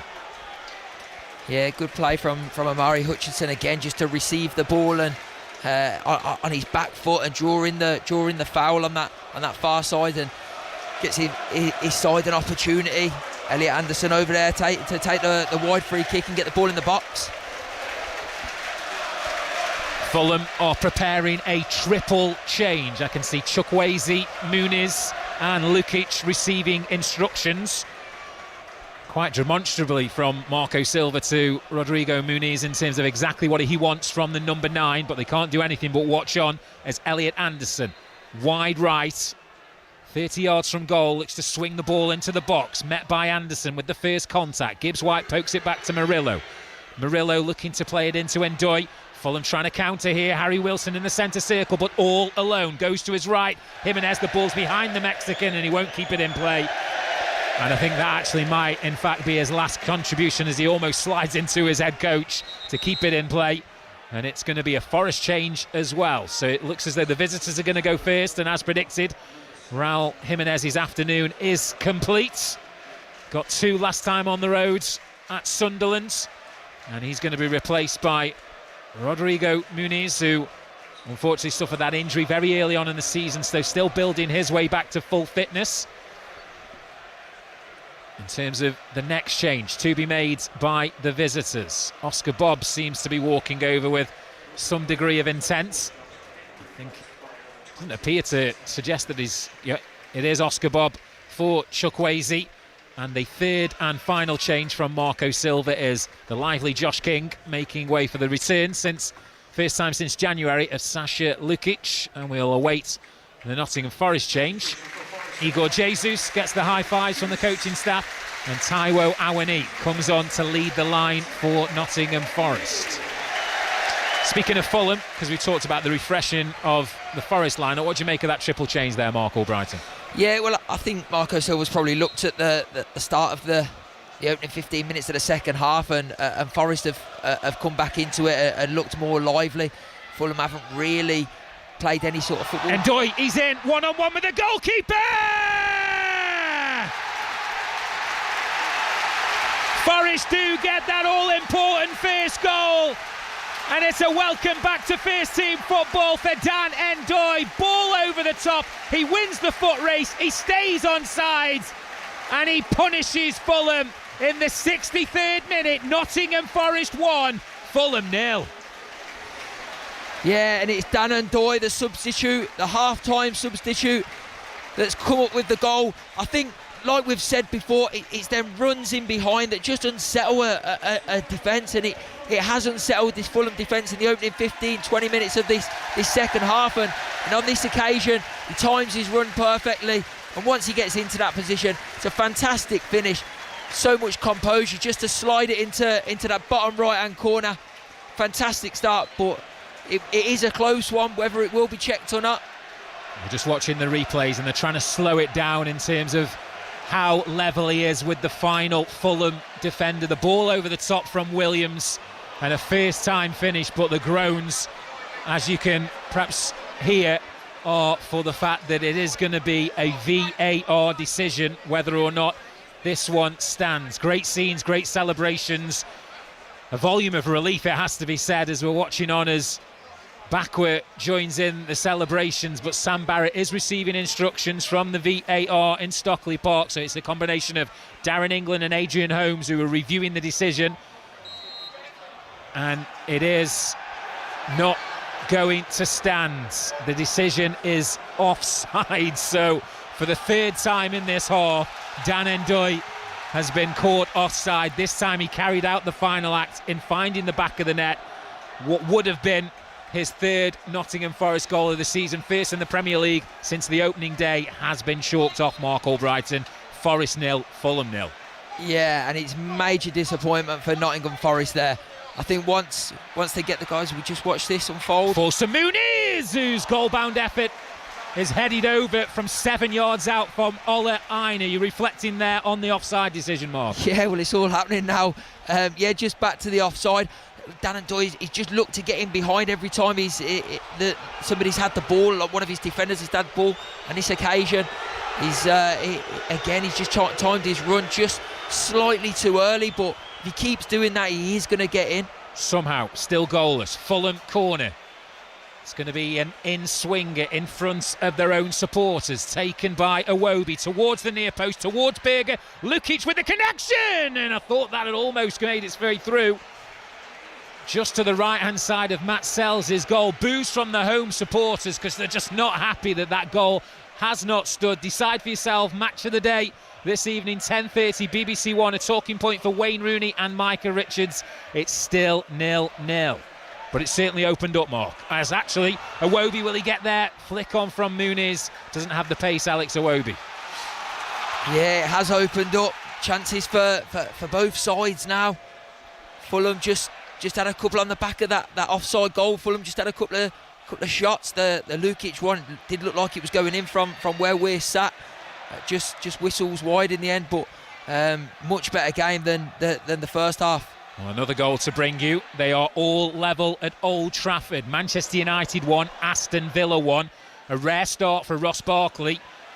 And the former Everton and Chelsea man has a Villa goal, his first of the season, to make that game 1-1. So all the Premier League action is level across BBC Sounds. Here on Sports Extra, Forest 0, Fulham 0. Manchester United 1, Aston Villa 1, that's on 5 Live. And Sports Extra 2, Palace 0, Leeds United 0. Fulham thwarted as Forest look to counter here. Gibbs-White sends it long across the floor. Awani puts Anderson under pressure. It will be a Fulham throw, but the crowd enjoyed that physical aspect of the Nigerian, just putting a bit of a marker on Joachim Anderson, sends him to ground to say we're not giving up on this one. And that's what Fulham have to show here, is that grit to respond to what Forest are sensing a bit of an injustice here, Mark Albrighton. Yeah, I think so, but I know I keep saying it, but it runs in behind even on that occasion. One run in behind by Awani, and once the ball gets played, it just gives him something to chase. Wins a throw in and gets the crowd up again, gets the crowd lively, and after that goal, that's exactly what you need. That the goal that got disallowed is exactly what you need. You need these fans to stay with you. You almost scored, you almost got in front. It weren't to be, but you don't want to lose faith with it. Keep making the runs, keep trying to be positive, do the right thing. Gibbs-White trying to do the 360 turn. The pirouette by standing on the ball, and the drag back doesn't come off. It's going to be a Fulham throw. And I think they're just being reminded here how long they're potentially taking over dead ball situations here, Fulham. It's frustrating Nottingham Forest. A reminder that Dan Ndoye goal has not stood. We are still 0-0 here. It's not the case at Old Trafford. One apiece between Manchester United and Aston Villa. It is goalless at Selhurst Park. So in terms of the Premier League standings, in terms of what these results mean, I'll just pause on that because Dan Ndoye has the ball in his possession, and every time he's had it in this half, he's certainly been involved in some form of attacking a threat for Nottingham Forest. But it's now being passed back along the goal line, across the back line for the hosts. But in terms of the Premier League standings, Amari Hutchinson, far side for Nottingham Forest. Infield to Sangari. The crowd want to see him continue to make good runs forward. Ola Aina, who struck the crossbar in this second half, is in possession for Nottingham Forest. So in terms of the foot of the table, the point is enough as it stands for Nottingham Forest to take them out of the bottom three on goal difference. The Hammers falling below the dotted line. Leeds United with that point down to 10. at the moment at Selhurst Park. That's maintaining their 3-point buffer to the relegation zone. And a huge game on 5 Live, 4:30 kickoff. Make sure you switch over to 5 Live once we're done here at the City Ground. Tottenham Hotspur against Liverpool. Mark O'Brien, how surprised are you to see Tottenham Hotspur in a relegation conversation this season? Yeah, obviously they had their struggles last season as well in the league. I know they got the European trophy at the end of it, but in the league they really struggled. So 2 years on the bounce as we just watched this. Chukwueze's ball in left-hand side of the penalty area. I wouldn't say it was ill-directed. No one in Fulham was able to seize possession. It ends up with the right-back, Kenny Tete, as the most significant rainfall of the afternoon starts to descend here in the East Midlands. So that's going to slicken up the turf here. It took a bit of a beating on Thursday night in the game against Mitchell in torrential conditions. Robinson's attempted cross is deflected. Aina looks to keep it in play inside his own penalty area. Closed down by Muniz. The end decision is a goal kick. Is someone going to win this one, Mark? I know I'm putting you on the spot there. Inside final 20 minutes to go, but certainly a vast improvement from Nottingham Forest offensively in the second half. Yeah, I think if you had asked me that at half time, I probably would have said Fulham go on and nick it 1-0. However, coming out second half, the substitutes have changed the game for Nottingham Forest, and if anyone looks more likely to go on and win it, I just hope that the disappointment of the disallowed goal doesn't impact them too much and they keep going for it. We just saw the animated VAR generated image to show the exact nature of the offside decision, and it was Dan Endoy's heel. We saw a face, didn't we, the other day? Someone getting offside by the face, their heel. It is modern day football. This is what VAR was introduced to get the decision spot on. It splits opinion. And Aston Villa, they weren't level for long. Manchester United 2, Aston Villa 1. Mateus Cunha re-establishing the lead for Manchester United. And that's encouragement for Liverpool as they look to close in on a top 4 position. Tete for Fulham, midway into the opposition half. Marco Silva's got his hood up on the edge of the technical area. Still continue his instructions. Tete wide right, goes back to Anderson. Gibbs White's the closest for Forest. One touch, gets it back from Tete, looking down the line for Lukic, who stayed onside. Nico Williams prevents the cross first time, keeps the ball in play, doesn't want to concede a corner. What's the decision? Forest throw, a yard or so in from the corner flag. Well, in terms of encouragement for Nottingham Forest, there is no leakier defence in the Premier League at the moment than Fulham. The longest streak without a clean sheet, 11 games, but they have looked pretty robust here this afternoon, Mark O'Brien. The goal aside that was chalked off. Yeah, I think the one thing that strikes me with Fulham is just defending them runs in behind. When everything's in front of them, they seem secure, they seem solid, they seem really in place and organised. But as soon as somebody makes a dart in behind them, it just unsettles them slightly, and that's where Nottingham Forest have had their success. Fulham looking out wide for Chukwueze. He's not really got involved in the game so far, the substitutes. All 3 of his Premier League goals this season have come off the bench. His international as well as club teammate Calvin Bassey making inroads, and he's brought down, so it'll be a Fulham free kick, and there's going to be a pause because Nottingham Forest club captain Ryan Yates is coming on, and a very interesting change, the departure of Morgan Gibbs-White. What do you make of that, Mark O'Brien? Yeah, strange one. Obviously, Morgan Gibbs-White is the talisman for this team, and they do need a goal really in the situation that they're in.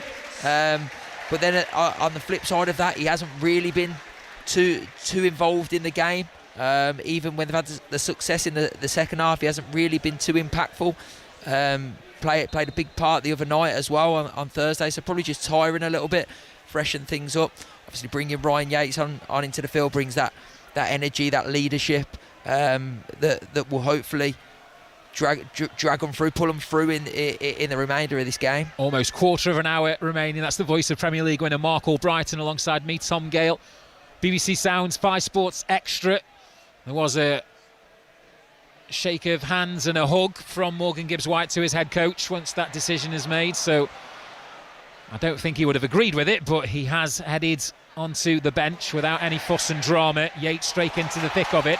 It's now with Amari Hutchinson, who's away from Joachim Anderson, who literally rugby tackles him to the ground. The most obvious yellow card you will ever see. He was approaching the penalty area, but that is cynical. But that's professional football, Mark. Fulham want to keep hold of what is at the moment a precious point on the road. Yeah, as far as good fouls go, that's right up there from Joachim Andersen. He was aware that Amari Hutchinson has got past him with his first touch, and there was no getting back to him other than to pull him back and pull him down, and that's what he did. Made sure he did it just outside the box. So if nothing comes from the resulting free kick, then it was the right decision from Joachim Andersen. So it was the man fouled, Amari Hutchinson, and his bleach blonde top, who's going to take this free kick pretty much on the apex of the corner of the far side of the 18-yard box, just a couple of yards back towards the Forest goal. Favours his left foot. It's a one-man Fulham wall, courtesy of Samuel Chukwueze. All of Forest's outfield players are in the opposition half. Hutchinson goes low. Robinson heads it clear. Sent back in by Anderson, helped on by Yates. Is it going to fall to Sangari? Right-hand side of the penalty area. Cross back across goal. Met by Muniz. Iwobi clears. Bit of an up and under. Chukwueze chases. Sent back by Awani. Sent back by Aina, sorry. Sangari. Forest in possession. Moving towards the Fulham goal. Hutchinson against Robinson over that far side. His white boots, checks inside onto his left, back onto his right. Robinson able to get a foot in. Yates comes in for the 50-50. He wants a corner. Referee says goal kick. Yeah, must admit, thought that was a corner. I thought Yates played it off Chukwueze there and goes out for a corner, but not to be. But when I think when things aren't going for you, they're not going for you, and I think Nottingham Forest are realising that, obviously, with the disallowed goal. Even that moment there, the ball's just not dropping at the right time to the right red shirts in them situations. Forest 0, Fulham 0. 13 minutes plus stoppage time remaining for someone to try and take maximum points here. Yates straight to the thick of the action in the centre of that midfield. Hasn't played as much football as he probably would have liked this season, Ryan Yates. Obviously the manager turnover wouldn't have helped. That ball in towards Harry Wilson, met by Nico Williams. Crucial touch from the fullback, who's on a yellow card, had to get that right. But it is a Fulham throw, which Kenny Tete breaks into a jog to go over and take. If you're Fulham, do you take a point at Nottingham Forest, Mark Albrighton? I think you do, yeah. As much as they probably had the onus the first half and probably slightly edged it. I think second half they've been under the cosh quite a bit, and as we just watched Tete's ball in towards Muniz, it bounces inside the penalty area. Hutchinson takes it away from Iwobi. He's looking for Awani, who's wrestling here with Bassi. Awani in possession, going towards the box, but what a duel that is. Two heavyweights coming together, and the Fulham man gets the decision. The referee on top of the action, Samuel Barrett. He feels as though the Forest number 9 impeded the centre half. Yeah, just going back to it, do Fulham take a point? I think they do. I think this was more a game that Nottingham Forest needed to win. I think they'll be more disappointed that they haven't gone on to win the game if it does stay at this scoreline. But both teams have had good spells and in different spells in this game. Well, here's one for the plot line. Sander Berger is going to be replaced by the Nottingham Forest fan, Tom Kearney. Fulham's number 10 knows the area well, knows this ground awfully well, but obviously very much Fulham focused, and he's on with just over 10 minutes of normal time remaining here. And he's straight on the ball. Has the armbands, and it's at the feet of Bernd Leno. Forest don't commit to the press as of yet, and there's room here for Sasha Lukic in the centre of the park. Few groans because he opens up, has space to move into. Left-hand side, Anthony Robinson. Fulham after what possibly could be a winning goal here, given that it's been such a tight game so far. Dan Ndoye had one chalked off for offside. You can review all of the action. Your earliest would be around about 6:30 on the BBC Sport website and app, where they'll have match highlights. 10:30 if you want match of the day. Mark Chapman alongside Wayne Rooney and Micah Richards. BBC One, BBC iPlayer, and of course iPlayer first thing on Monday morning. You reference about Fulham being content at a point. I know Forest want to win, but a point also is doing the job at the moment. It's moving them above that dotted line mark. Yeah, it does move them up. I think if you are down there, you need to look at your home games as games that you go and get all 3 points. I think they would have looked at this when they had a look at the next batch of fixtures and seen Fulham at home. Right, that's one that we can go on and win. No disrespect to Fulham. But yeah, like you say, if you can't win the game, don't lose it. That's important. And obviously with the teams around them, Leeds obviously not winning, and even West Ham yesterday. Yeah, it was a good point, but it's only a point. So if you can just match the teams and stay with your head above water, then you're okay. Well, I think that's the case in point, isn't it? Nottingham Forest would take 17th. If you said you finished the season 17th, I'm sure they would accept that. Benjamin Šeško has come off the bench to compound Villa woes. Manchester United 3, Aston Villa 1. Kick-off at 2 p.m. Same as ourselves here at the City Ground, and still Palace goalless against 10-man Leeds United. And what it does do, Mark Albrighton, in terms of Nottingham Forest, if this result is as it stands, that game next weekend against Tottenham at Tottenham is huge. Yeah, it is. I think it'll be huge either way, but obviously depending on... Chukwueze, left-hand side of the penalty area, low ball across towards Iwobi, and I think he got there first. The decision is goal kick. He feels as though it should be a corner. Switch of play to the left, first time ball in towards Iwobi. He did have a Forest defender on his shoulder. The decision is goal kick. Sangari, still urgency on show here for Nottingham Forest. Into Anderson, he can't execute the layoff. Kearney has it back for Fulham. We're in the 81st minute, still 0-0. We referenced that game against Spurs next weekend. Of course, Spurs are in action at 4:30 over on 5 Live. Listen to that also on BBC Sounds. They welcome Liverpool. And they have a chance to move above Aston Villa because Aston Villa are losing away at Manchester United. 3-1 the score at Old Trafford. 0-0 here. 0-0 at Selhurst Park. Still 1-0 to Chelsea against Manchester United on the Women's League Cup. All that action available for you across BBC Sounds. Muniz into Kearney, midway into the Forest half. On the left-hand side, Robinson full of running, being tracked by Hutchinson. Second half substitute for Nottingham Forest. Back to Tom Kearney. Infield to Samuel Chukwueze. Back to Kearney. First time to Wilson.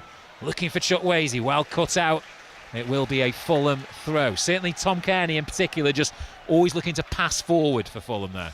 Yeah, I think he's a really good player to bring off the bench for Fulham. He brings an air of stability into that midfield, experience. He's got a cool head, but he's also capable of playing them intricate passes and then passes that will break a defence down. So he's a good player to have in your squad, certainly. Wilson trying to go over the top to Muniz, but Wilson just shrugs his shoulder and says, I'm not really sure what else is on there. He's wide right, a good 40 yards from goal, looking to go forwards.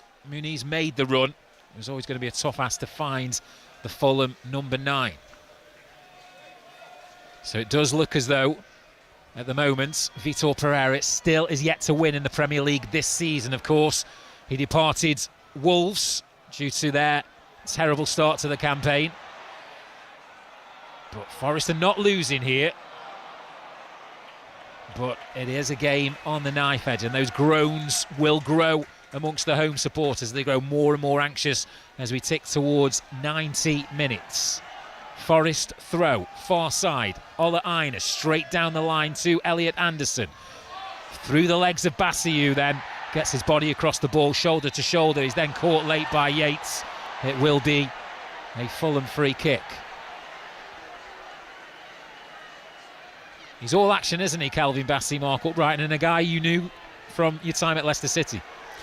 Yeah, he is. Yeah, he's a solid defender. I worked with him at Leicester, and he was only young then when he was coming through, and he's gone on to have a really good career. Obviously, going to Ajax, to Rangers, and to Fulham. He's really done well for himself, and like you say, he's all action. He puts himself about. He's quite flamboyant when he drives the ball forward as well, but he's been a good servant to Fulham over the last few years. Fulham's only clean sheet on the road came at West Ham. Muniz trying to get a goal at the other end. Tries to cut it back. Murillo's there, but it will be a corner to the visitors in the 85th minute here. Yeah, I think as well, in the second half, we've noticed the impact of substitutions and what they've done to the game. Obviously, we've seen it at Arsenal yesterday with young Max Dowman coming on and changing the game and the influence that he has. Even in this game, yeah, nobody scored, but the game has become a lot more lively with the introduction of players off the bench. Wilson to take, right arm aloft, 3 strides backwards with his orange boot to be taken with his left foot towards the back post. Contact from Yates, who feels as though he was being fouled there. The decision is another corner, which is over the far side, far left as we look, and it's a very healthy Fulham support. Doesn't appear to be too many of them who have headed for an early exit. Could there be late drama at the City Ground, one way or another? Alex Iwobi draws the applause from his own supporters as he goes over to that far side to take this corner for Marco Silva's side. It's his assistant, who I assume is in charge of set pieces, is on the edge of the technical area, relaying instructions. Arm aloft from Iwobi this time, in towards the near post, met by Aina. Hutchinson can't bring it under control, so it's with Iwobi once again. Checks, chops inside of Hutchinson. And again, back on his left, sends in the cross, a deep one towards Muniz. Evades everyone in white. Nico Williams clears down the line towards our knee, but Robinson was there, and he's always going to be a tough man to beat in a foot race. Fulham had possession, burnt Leno. Yeah, good defending from Robinson, then gets himself in a really good position, gives himself a couple of yards as well, and eases the ball straight back to his goalkeeper. Forest Fulham fans, have your say on the nation's phone in. BBC 606, Robbie Savage and Chris Sutton taking your calls on 5 Live from 6:30. So that's after the Premier League action is complete. 3 games kicking off at 2 p.m. and that 1 game over on 5 Live for commentary. Tottenham Hotspur against Liverpool. It's a Fulham throw. Almost parallel with the 18-yard line. Looking at the Nottingham Forest box. Anthony Robinson has a long throw in his locker. Looking to go short here, and I'm not sure who that was intended to. Forest can't clear though. Lukic presents it back to Hutchinson, who's in the right back position, being hounded by Kearney. Forest come away with the ball though. Right hand side is Anderson looking in behind for Awani. Awani's the other side of Anderson. Chance to win it! Oh, it trickles wide of the far post. A daisy cut and not the cleanest connection. A golden opportunity goes begging. It is still Forest 0, Fulham 0.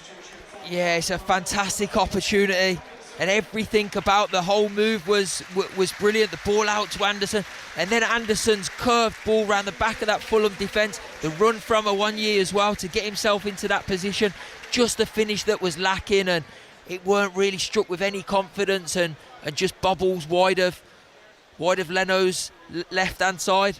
And that's the final contribution from Elliot Anderson. He's currently exchanging high fives with the substitutes, and on in his place, the rarely spotted, it has to be said, in a Nottingham Forest shirt, James McAtee, who's got 2 minutes of normal time as Fulham inviting pressure, playing out from the back. Bassi goes down the line. Aina will get there. Comes inside of Chukwueze. Murillo across the Forest back line, left-hand side into Ndoye, who's gone quiet for a period. Now on possession for Nottingham Forest. Switch to the right. Fellow substitute Amari Hutchinson looking to pick up speed to go past Robinson. Cross met by Nico Williams. Can he get the shot off? He can, but Lukic is there to block. Murillo. His control lets him down, but no one in Fulham, no one in a white shirt is anywhere near him. I'm not sure what he's asking for. I think the ball may have burst here. Yeah, he's just saying that someone's pierced the material, and we are underway with a quick drop ball. Forest still in possession. Muniz blocks that though. Not too many complaints from Nottingham Forest because it's fallen to Milenkovic. Aina, a little nervy there, goes all the way back to reset with Matt Sells. Is the case right now, Mark Albright, and just don't lose this game for both teams as Dan Ndoye goes down and wins a free kick midway inside the Fulham half. Yeah, I think it is. I think especially for Fulham now. I think now is the time where you look at it and you go, okay, a point away at home is a good point. I think for Forest, I think they will be tempted to try and go on and win it as well. The last couple of minutes, they've been a bit more positive. They've been forward a little bit more, where they had a spell just before that where they were defending a lot. So, but chances like these, situations like these, set pieces, wide free kicks, chance to put the ball in the box and try and get on second balls and try and create something. James McAtee to take, left hand side, midway into the Fulham half. Goes down the line to Ndoye. Ndoye back to goal, back to McAtee, who stud rolls it, feints for the cross, drives into the penalty box, dispossessed though by Lukic. Chukwueze, stray pass from him, which is seized upon by Nico Williams to try and keep Nottingham Forest moving forward. On his right foot, ball in towards the far post. Yates can't get the header, and it's going to go all the way through for a Fulham goal kick. And confirmation from the fourth official, 6 minutes of stoppage time here, Mark Albrighton. Yeah, just on that chance there, Nico Williams, once he cuts inside on that right foot, we know he's got such a good delivery, puts a ball in, and Ryan Yates times his run really well, and he's just trying to be really delicate with how much contact he gets on the ball, and in the end he doesn't really make any contact at all and the ball whistles wide. But 6 minutes, 6 minutes of stoppage time, and a chance for someone to go on and win this game. Well, it won't be Harry Wilson because he's been replaced by Ryan Sessegnon. So that's the Fulham change as the sun shows its face here above the East Midlands. And there's a stoppage here because they're coming together between Yates and Muniz. The Brazilian a little groggy. Yates is trying to pull him back to his feet. You always need to be careful if there's a potential head injury involved. Muniz himself is okay to stand upright. He gives the thumbs up to the referee, who just wants to double check that Fulham's number 9 is okay. We're just watching it back on the monitors. He's actually contact with initially Murillo, and then he falls into Yates, but he's okay. Ball's back in play, and we've played almost 90 seconds of the minimum 6 to be added on. Nico Williams with the throw, looking down the line towards Awani, met by Tete. Yates over the top, once again looking for Ndoye. Ndoye forces a corner, does he? No, the decision is goal kick. I was convinced that Anderson got the final touch there, but it is a game that appears to be petering out here, Mark Albrighton. Yeah, it's just about game management now, especially for Fulham. I suppose for both teams, really. Just make sure that you keep hold of the ball, no silly mistakes, make sure your concentration's there, as it has had to be throughout, but especially in these closing stages now. Don't be the one to cost your team. So it looks as though it's going to be back-to-back draws in the Premier League for Vitor Pereira. Brilliant point away at Manchester City, perhaps seen as point drops as it stands here. Fulham looking for all three. Left-hand side of the penalty area is Anthony Robinson, but McAtee is able to intercept. Fear the sunshine here at the City ground, and Forest can't clear their lines. Chukwueze has it, midway in Forest half. Iwobi. Faint ripple of encouragement from that away end, feeling as though they may be able to get something here. Sessegnon, wide right, chalk on his boots, gets away from Williams. Sessegnon, does he cross? He can't. Tried to pass it infield, that only finds Ryan Yates. Awani looking to hold it up. Referee says you have to be stronger, no free kick. Back at the feet of Bernd Leno. Joachim Andersen, Tom Kearney. 3 minutes of the minimum 6 have been played. Fulham are in possession. Kearney stops shy of the halfway line. Looking down the left. Simple ball over to find Anthony Robinson at the byline. Low delivery into Muniz, who doesn't get the first contact. Milenkovic does. Sangari plays in McAtee. He's quickly closed down though by Lukic. Fulham once again have possession. It's a very animated technical area. Vitor Pereira and his assistant are bouncing up and down, encouraging their players. Likewise, Marco Silva, hands in his pockets. I'm not sure it's worthy of a 0-0. Is it, Mark? No, I think on the basis of the second half, I think there certainly deserve to be a couple of goals, but it's not to be by the looks of things. There might be one more chance in it for one of the two sides. Tom Kearney sends the ball out wide right. Iwobi looking for Sessegnon. It needed to be a better ball because he was unmarked. And Sells goes long and direct up towards Awaniz. 1 against 2. And he goes down. He doesn't get the free kick. Anderson has it. You can hear what the home supporters feel about that. There's no real urgency from Fulham to come forward here. 5 minutes of the minimum 6 have been played. Do they go for broke here, Fulham? Can they win it late on? Alex Iwobi, right-hand side. His deep cross. Is it too deep? It is. And it's going to go out over the far side for a Nottingham Forest throw. That might be about it. More boos, more home supporters heading for the exit. Yeah, I think it's just frustration more than anything. I think they've probably come here today and expected in hope, probably the 3 points. I think they've played well in most parts of the second half. Nottingham Forest, I think first half they were poor, but second half there's been a big improvement with the substitutions. But they've just not done enough to win it. The last time Nottingham Forest tasted victory on home soil was against Tottenham, that emphatic 3-0 victory on the 14th of December. It looks as though the wait is going to go on. Is there one final Hail Mary here? Matt Sells, straight down the middle. Anderson sends it back with the header. Iwobi looks to hook it over his shoulder. Chukwueze brings it down.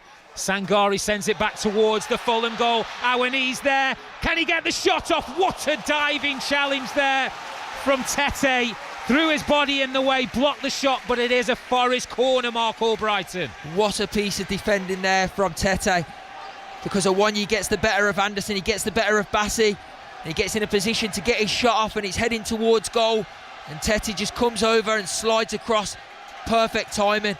But they've got to defend this corner now, have Fulham.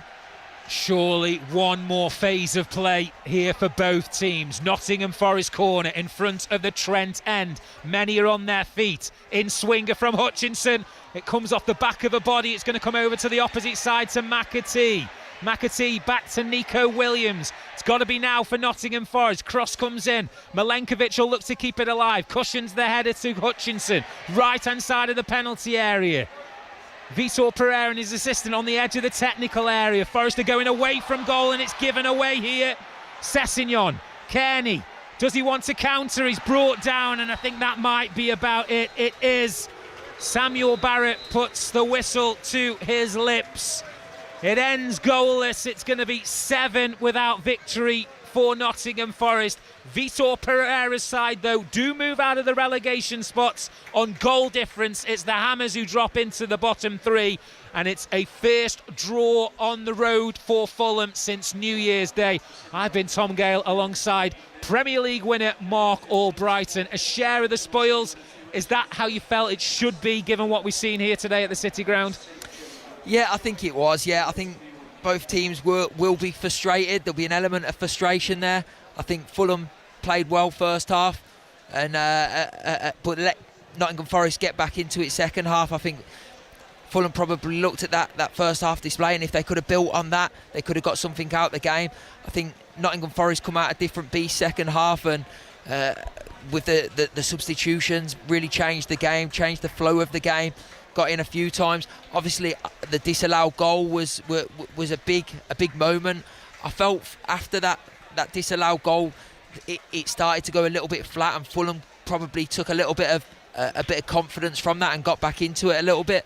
And then it just becomes a bit open towards the end. But I think on the grand scheme of things, I think overall the 90 minutes, I think a draw is a fair result.